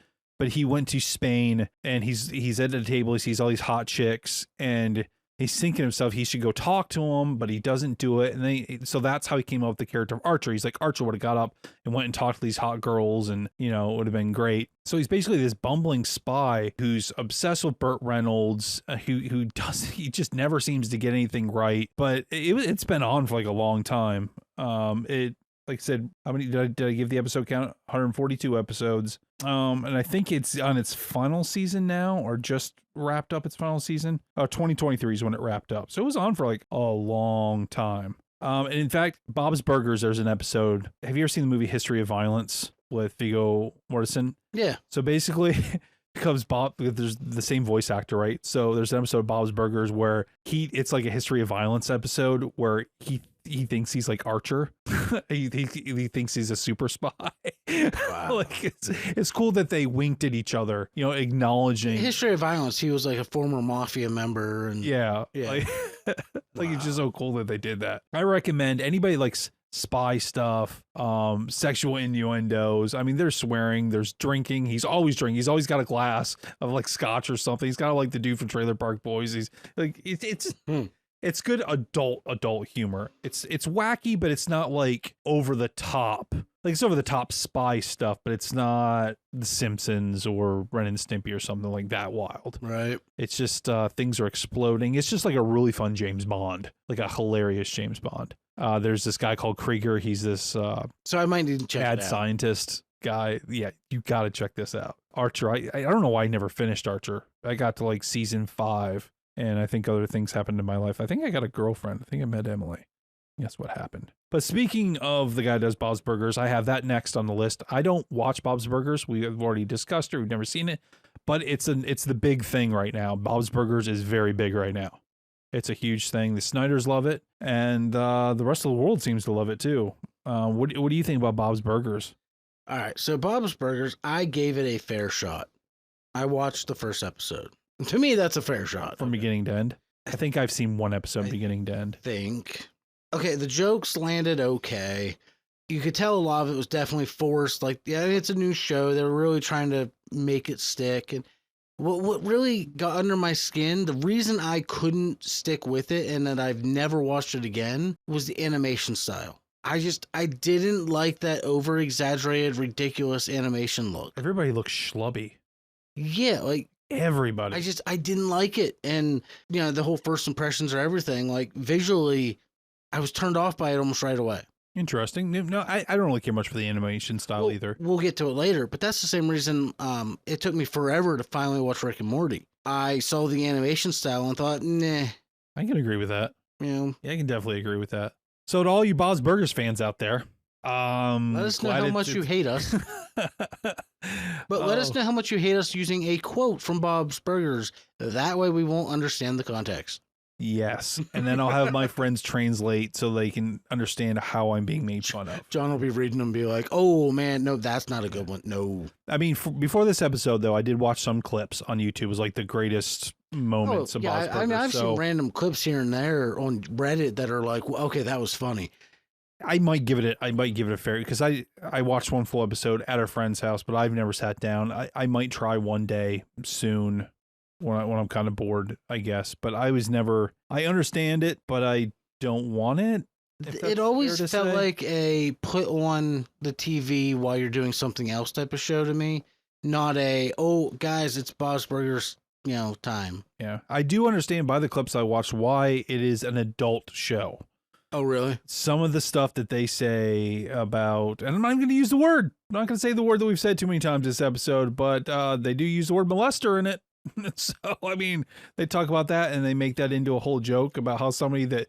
You told me that, like they named a burger. The molester burger, and like why is this on the menu? Well, somebody ordered, and they're like, who ordered it? And then they show a guy out in the restaurant and they're like, oh, well, he clearly looks like a molester. I'm like, whoa, okay. This is another Fox show. We rip on Fox for throwing out so many good sci-fi shows. They do. But they love their cartoons. They will keep a cartoon around forever. Yeah, but they'll shut down a great show just because. Yeah, Almost Human. Yeah.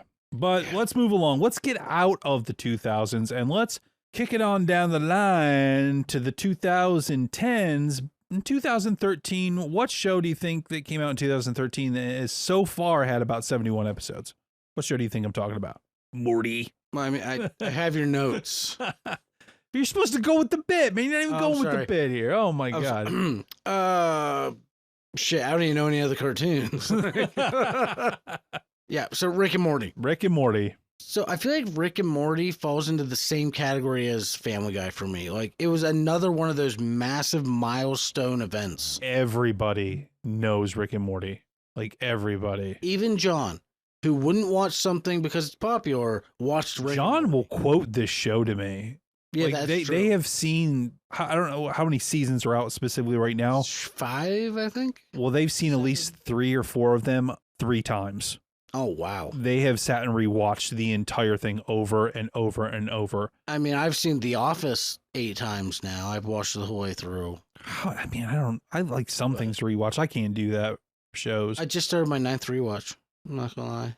There's other things to watch in the world. It's great to just put on a side monitor while I'm at work and like watch it while I'm working. I don't side monitor any show. I watch shows. I don't. Not your 9th time through. I would watch something different. Yeah, Rick and Morty. Yeah, Rick and Morty. That was one of those shows that the first time I saw it, I saw it advertised, not even watch it. I immediately got a bad taste in my mouth. Like, I don't like the animation style. I don't like how he's burping all the time. I don't know. It kind of goes away now. Doesn't look like something I would enjoy. And then, I don't even know what triggered it, but someone or many people maybe kept telling me I need to watch it. That like there are jokes in it, like jokes upon jokes that are like literally layered based on your education. Like you'll get this joke, but you might not get this joke. I get it. And so finally, I'm like, you know what? All right, fine, whatever. I'll check it out. And I remember the first couple episodes, I'm like, yeah, okay, it's good. I mean, it's not something I could get into. It is a little rough for the first 3 episodes. And then before I knew it, I had binged everything and I'm waiting on the next season. Like, right. No, I agree. I mean, because like for me, not since Beavis and Butthead I've been entranced with the show, but I didn't watch it at the beginning. I was like 3 years behind. Yeah, Rick same. and Morty. And it wasn't because, everybody says to watch it, I'm not watching it. I just, for one thing, I did look at it. I'm like, well, that's just Doc Brown and Marty.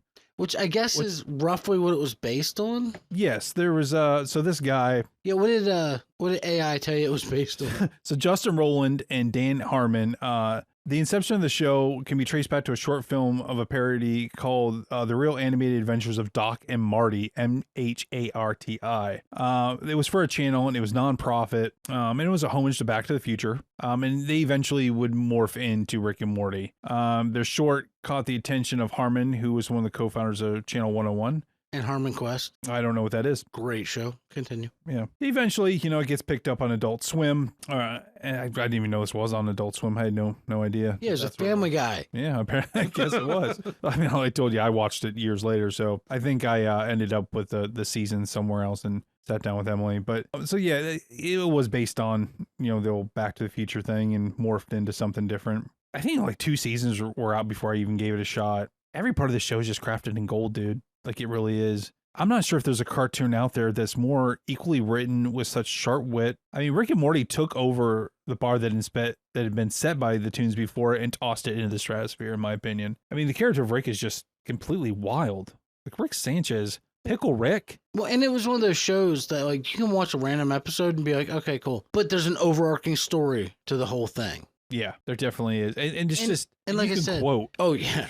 But like I said, like it's so well thought out. Like it doesn't look like it should be, but it's so well thought out that a lot of the jokes could easily go over someone's head if they, I don't want to sound rude, but if they're not high enough of an education. Does that make sense? Yeah. Like a lot of them are aimed towards different levels of people. I mean, just when you think it is like a super highly intelligent show that you really need to pay attention to and understand what's going on, you have aliens that like orgasm on your face type shit.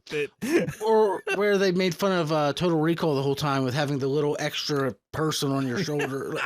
like what am I watching? The Captain Planet ones. Oh my Planetina. Like I'm telling you. See, the fact he breaks up with her and like the show's good and it absorbs into you when you can just keep quoting it or you just, well, this episode, that episode, this, and like, yes. And I have seen some of these episodes twice. So a good example, the whole I'm Pickle Rick was long before I finally decided to watch it. I don't even know what season that was in. Natalie kept bugging me, did you see Pickle Rick yet? Did you see Pickle Rick yet? I was like, I don't know what you're talking about. Like when I first bought a Cricut, the little decal cutter, John was asking for, Rick and Morty, so I made him one, and I'm just like, I honestly don't even know what this is. I got Natalie a Pickle Rick one from Spencer's for Yule. That's great. Put on her car. So I found an artist on Instagram. He goes by Echo, EKOH, I think. He raps, which I'm not into rap, but some of the content, like the lyrics, are actually pretty well thought out. But then he has one song that's just called Pickle Rick. Oh, I know what you're talking about. I've seen that. And at the end of the song, you hear like, I turned myself into a pickle, Morty. I'm Pickle Rick. And, so there's a rapper. Have you ever heard of Logic? Yes. He has one of those EPs, like one of the short CD type things, extended play, which I don't understand why it's a short thing because it's extended play, but it doesn't matter. Like Rick and Morty is so is that important. What that stands for? Extended play. Yeah, at least he did it on VHS back in the day. Interesting. Okay. But it's the whole intro to the CD is Rick and Morty talking to each other in their spaceship about which Logic CD they're going to listen to, about what type of adventure they're going to go on, how this Logic CD is for this adventure, but that type of adventure needs this type of Logic CD. And it's like Rick yelling at Morty, like acting like you don't think I know about Logic, and like it's just. Are they referring to the rapper? Yeah, well, it's on his CD. Yeah, that's how big it is. Logic got Rick and Morty like the whole skit on his CD. Remember, like some of the episodes would have Taco Bell or something. Yeah, you're like, oh, is this? Did you get tricked into another Taco Bell commercial, Morty? No, well, they did Wendy's, the whole McDonald's Wendy's Szechuan sauce. They did that, but then there was the Wendy's commercials. Oh no, I didn't see that. Yeah, it was like like the Frylock thing, but it was dressed up like Rick and Morty didn't know the difference or something. I don't know. It was on like every single commercial in between. And I did know it was on Adult Swim because I did have the app on my TV to watch Rick and Morty for a while. And just so you know, I Googled it. Yeah, Family Guy was on Adult Swim. Okay. I mean, I'm not saying you were wrong. I just don't remember it being there. But did you watch an episode of an episode of Family Guy and then a Robot Chicken showed up and then watch another? Like, I think that's what I think happened. You're wild. Absolutely I don't know wild. what to tell you. I did not know Robot Chicken was its own show. I thought it was like little skits they put in here and there. But now thinking about it, yeah, some of those skits went for a really long time, maybe 30 minutes. Yeah, when we knew what you were doing back in the day, time just flew by. But anyway, speaking of absolutely inappropriate stuff, have you ever seen Big Mouth on Netflix? Because that is our next show from 2017, consisting of 81 episodes, and in 2025, the final season will drop. Oh, sorry. You said absolutely inappropriate, and all I could think of was the episode where Morty has the gigantic right arm from things. But no.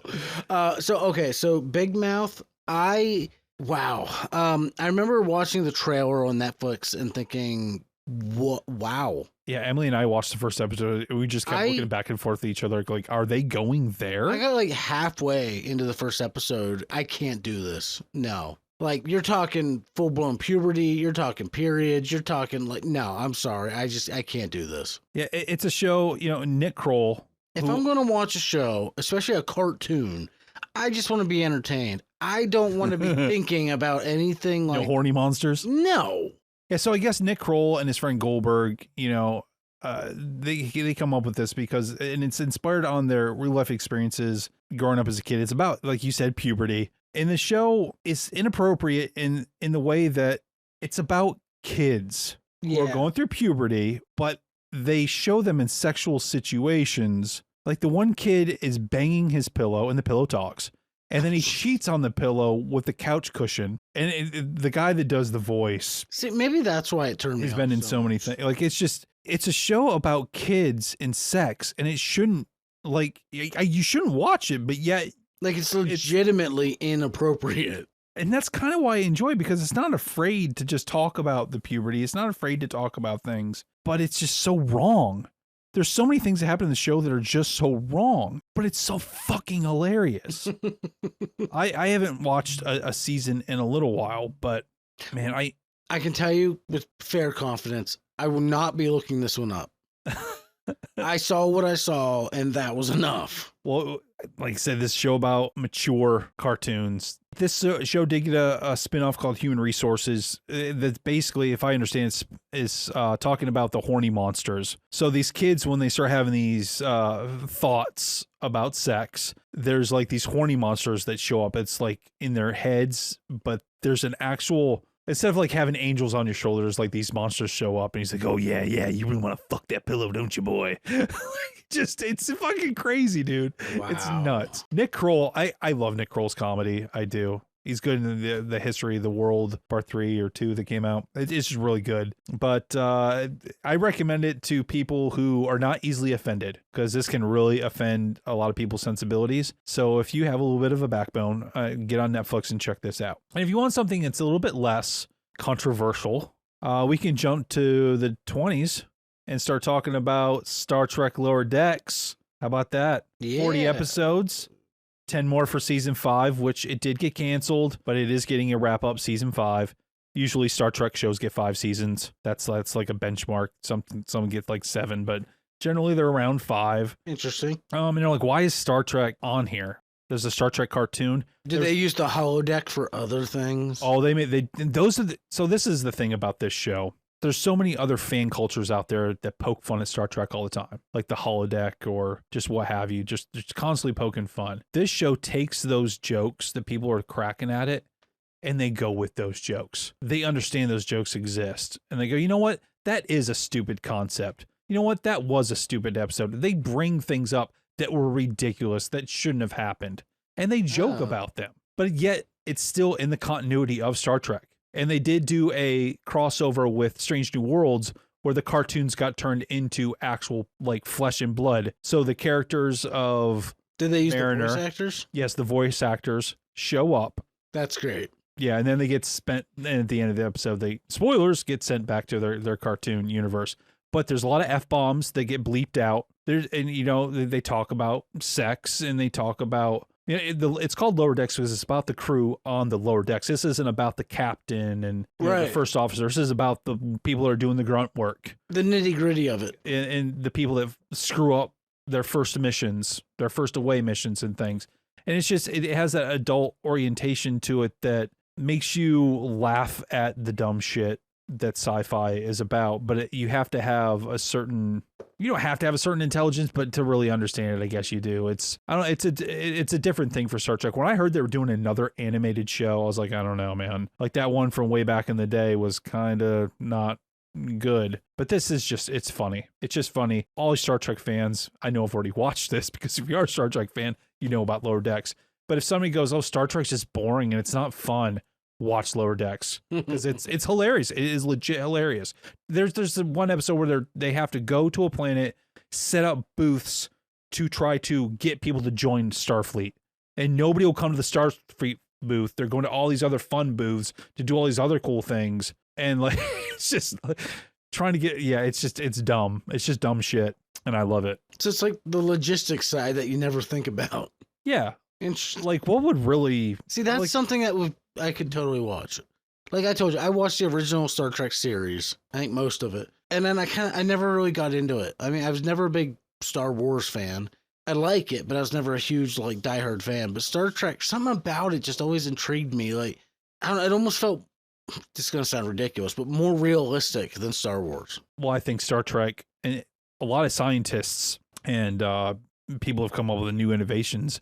I mean, a lot of stuff already is like based off of Star Trek with the phones and the iPads and things, but out of all like the sci-fi shows out there, Star Trek is the one that's generally accepted as the most realistic of them because they try to make sense of how things could actually happen. It's not just like, here's a laser sword and we're going to have some magical force and we're just going to jump through holes of time all the time and never make any sense of it. You know, does the science in Star Trek always work? No, absolutely not. Some of it's absolutely ridiculous, but they try to explain it as if it should work, which is at least nice, you know? Well, I love the theory. I love the theories that you read. Well, I read. I know you don't like theories.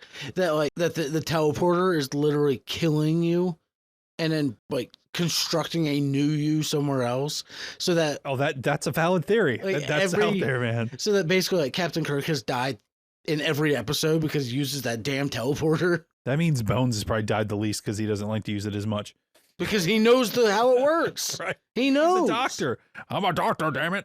Yeah. Oh, jeez. So, all right, I will add that to my list. That actually sounds like something I could really enjoy. They're short episodes, too. So, I would love it. All right, I'll watch that if you watch the next one on the list. Well, I did watch the first 10 minutes of Inside Job from 2021. 2021 Inside Job, 2 seasons, and it got canceled. Christian Slater, baby. Dude, Christian freaking Slater. He Love nails Christian Slater. it. Nails it. He was also in that Willow show that got canceled. Well, that was worth it. But no, I'm just kidding. Son of a bitch. No, so Inside Job, it takes every classic conspiracy theory you can think of, and it just blows it up 100-fold into this big, ridiculous, messed up cartoon where every single conspiracy theory you can think of, everything from JFK to aliens, like Illuminati, is in the. I mean, there's an episode where they're literally in the burning owl at the president's camp. I don't know what that is. I can't remember the camp's name. Apparently, like the presidents all visit it, and like there's this secret organization. And they burn this big owl effigy, and there's literally an episode where they make fun of that. Okay. I think somebody that was in an episode of another show I was watching where somebody was talking about. It's one of those creepy things that like people like to make fun of, but like it's shit like that's really happening and nobody really knows why, but they make fun of it. Camp Pendleton? No. I don't know. But I mean, they take every single conspiracy there and then some that like you just completely off the wall, ridiculous stuff, and they start throwing it together. And again, Christian Slater just nails his role as this like semi-senile old scientist who has been disgraced and he's trying to make his way back. The first episode that I saw, he's outside the front of the White House throwing a fit. Yes. And then later there's an episode where his daughter's outside the White House throwing the same fit. What's really sad about this is, you know, I saw the first couple minutes and I did my research real quick. You know, I wonder who the voice actors were and everything. I was like, oh, got canceled after season 2. Yes. And apparently there's a cliffhanger. I don't know what the cliffhanger is because I didn't get there. It was one of those shows. Yeah, it was like Rick and Morty. Like it was so off the wall ridiculous. It was almost stupid, but I really enjoyed this one. I was intrigued. I wanted to watch more. And then they killed it. And again, Christian Slater, man, like they can't all make it, you know? So it kind of sucks that this shows, you know, we're not going to get to see more of it. All right, so moving on from Christian Slater and conspiracy theories, the last thing we have on the list, I'm ashamed to say I've not watched. However, I have started reading the comic books. You have Amazon, you should check it out. We're talking about Invincible. Yep, 17 plus episodes, and there was a special about a character called Adam Eve. Do you think it'll keep going for a while? I think it's going to go on.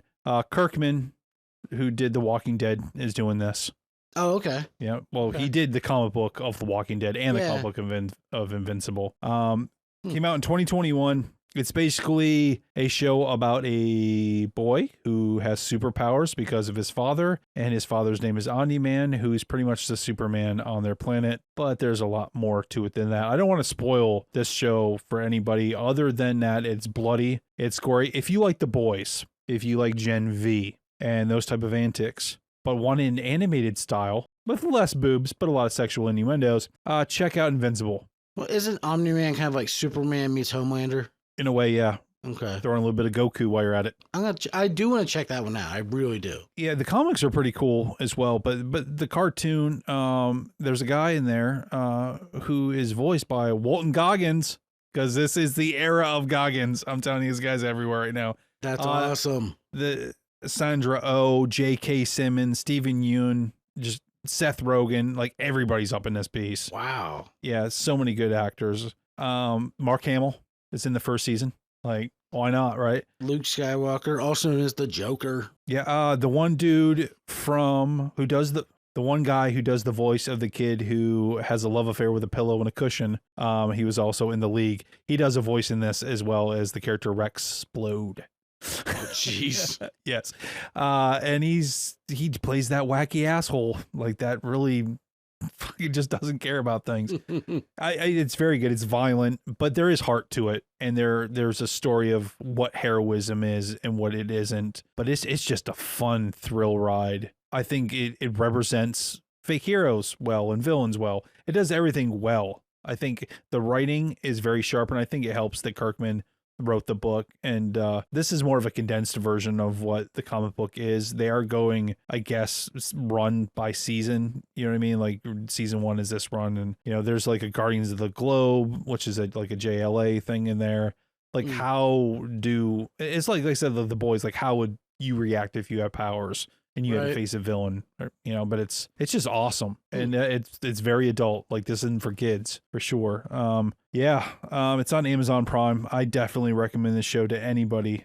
And I think as far as animation has gone since the beginning, from Simpsons on till now, I think it's a worthy successor to continue the line of really good animated shows. It's gotten 2 seasons. I just wrapped up season 2 the other day. I was a little bit behind, but it was awesome, just as good as the first one. The way they let it for season 3, and I unfortunately kind of know what happens in the comics. I think it's just gonna be wild, absolutely wild. J.K. Simmons as Omni-Man is just. I was gonna ask you who he voiced. Yeah. Okay. Yeah. They're all Viltrumites, and they all have like mustaches. All the guys, kind of weird. Yeah, but that is the path of adult cartoons. We've went down this chronological path of glory and fun. I think. Hopefully all you folks out there enjoyed listening to us ramble on about these cartoons that we love. I mean, if we missed any huge ones, which I don't think we did because we're amazing, but if we did, if we just glossed over something we should have, let us know. If you think that all the ones that we loved are garbage, let us know out there. I appreciate you taking your time to listen. And hopefully if you didn't see some of these and we helped you go out there and watch them. And honorable mention, I do want to throw it was called Tripping the Rift. I didn't add it to my list just because it was an early CGI, not really cartoon, but more CGI based, very, very adult oriented. I mean, the one alien with 3 eyes is constantly trying to have sex with the android. It was funny, but I didn't feel it met the cartoon criteria well. Well, there's a lot of them out there we didn't mention, like Metalocalypse, Daria. There's so many out there. We tried to hit the big ones, the ones that really set the stage, the ones that raised the bar, pissed over the line, as it were. You know, the big ones. And you know, what's your favorite adult cartoon out there? I want to know.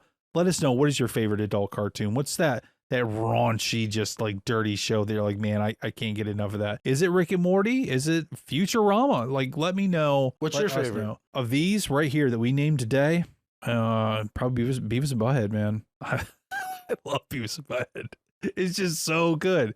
But I mean, Beavis and Butthead is like different than Invincible. Like there's so many different. Oh, yeah. I mean, we didn't just try to pick out the most nasty, which ones had the most porn jokes in it. No, we did what paved the way for what we have now. So I mean, we would not have Family Guy if we didn't have The Simpsons. Yeah, he have shows like Solar Opposites that came because of Rick and Morty. Like that show when it existed. Like everything kind of has an evolutionary path. Evolution's the devil, whatever. The fact is, you got to have something come before something to get that inspiration, to get that juice. And I'm curious, like, what's going to be next? Like, what's the next huge thing? Because right now it is Rick and Morty. That's the ones ruling the world. What's going to take that over? Who's going to step in and try and push it even further? Have you seen any of the new Rick and Mortys with the new voice actors? I assume so. I'm caught up to whatever's out right now. Oh, then you have. Okay, yeah. So there was less burping from Rick. Yes. The voice itself was good, but there was a lot less.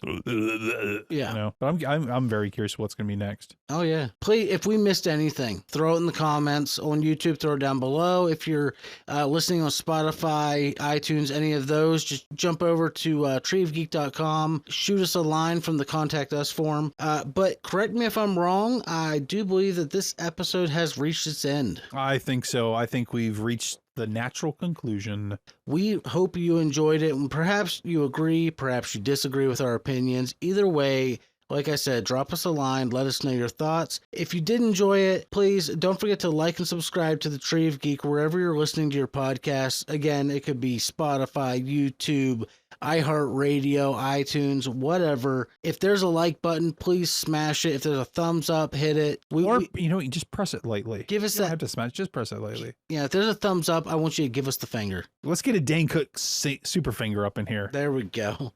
And of course, word of mouth is everything. When it comes to advertising, we can advertise all day long, put our names out there everywhere, but word of mouth is without a doubt the strongest advertising form there is. Because your mom and grandmother's not listening to this, so you have to tell them about this podcast. Yeah, please. If you have anybody that you think would enjoy this, share the podcast. Kindergarten teacher. We're doing our best here, people. Help us grow. Share this podcast. Get us out there. We want to talk. We want to get to know you. So stay connected with us. You can follow us on YouTube, Facebook, Instagram, Twitter, also known as X. I still feel weird just saying X. But you can jump on any of those and you can let us know your thoughts on the episode. You can let us know what you want to hear next. Do you want us to cover a specific topic? Let us know. Also, I would like you all to let us know, are our episodes too long or too short or just where they need to be? Where's our Goldilocks zones? Constructive criticism is really helpful in this topic. It is. It is. We're in our second year of podcasting and we're trying to fine tune everything here. So if you love what you hear and you just, man, I wish I could do more. These guys are amazing. I got an extra $1 in my pocket. Consider becoming a subscriber.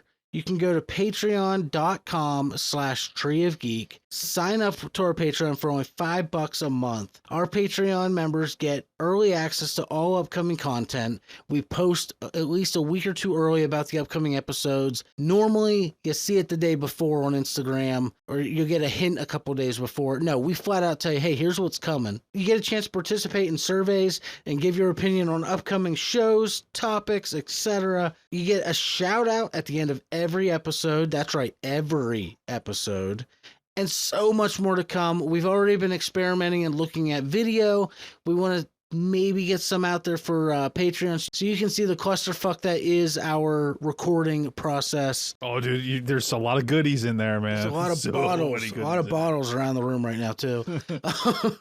So on that note, huge shout out and thank you to our boy Jonathan. Sticking with us. Pseudo co-host and one of our biggest fans, John.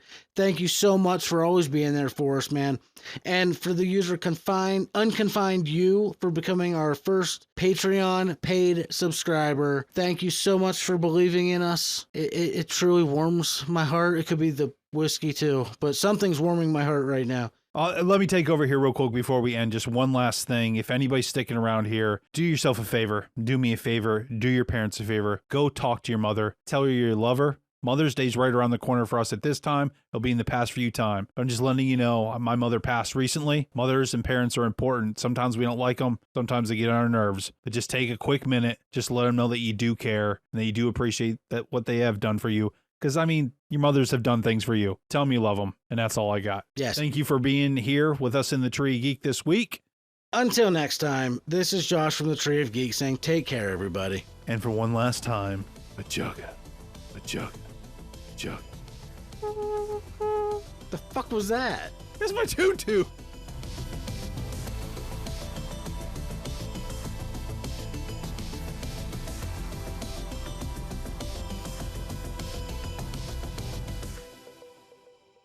Yes, the cultural phenomenon for number for Hey Shamalama Ding Dong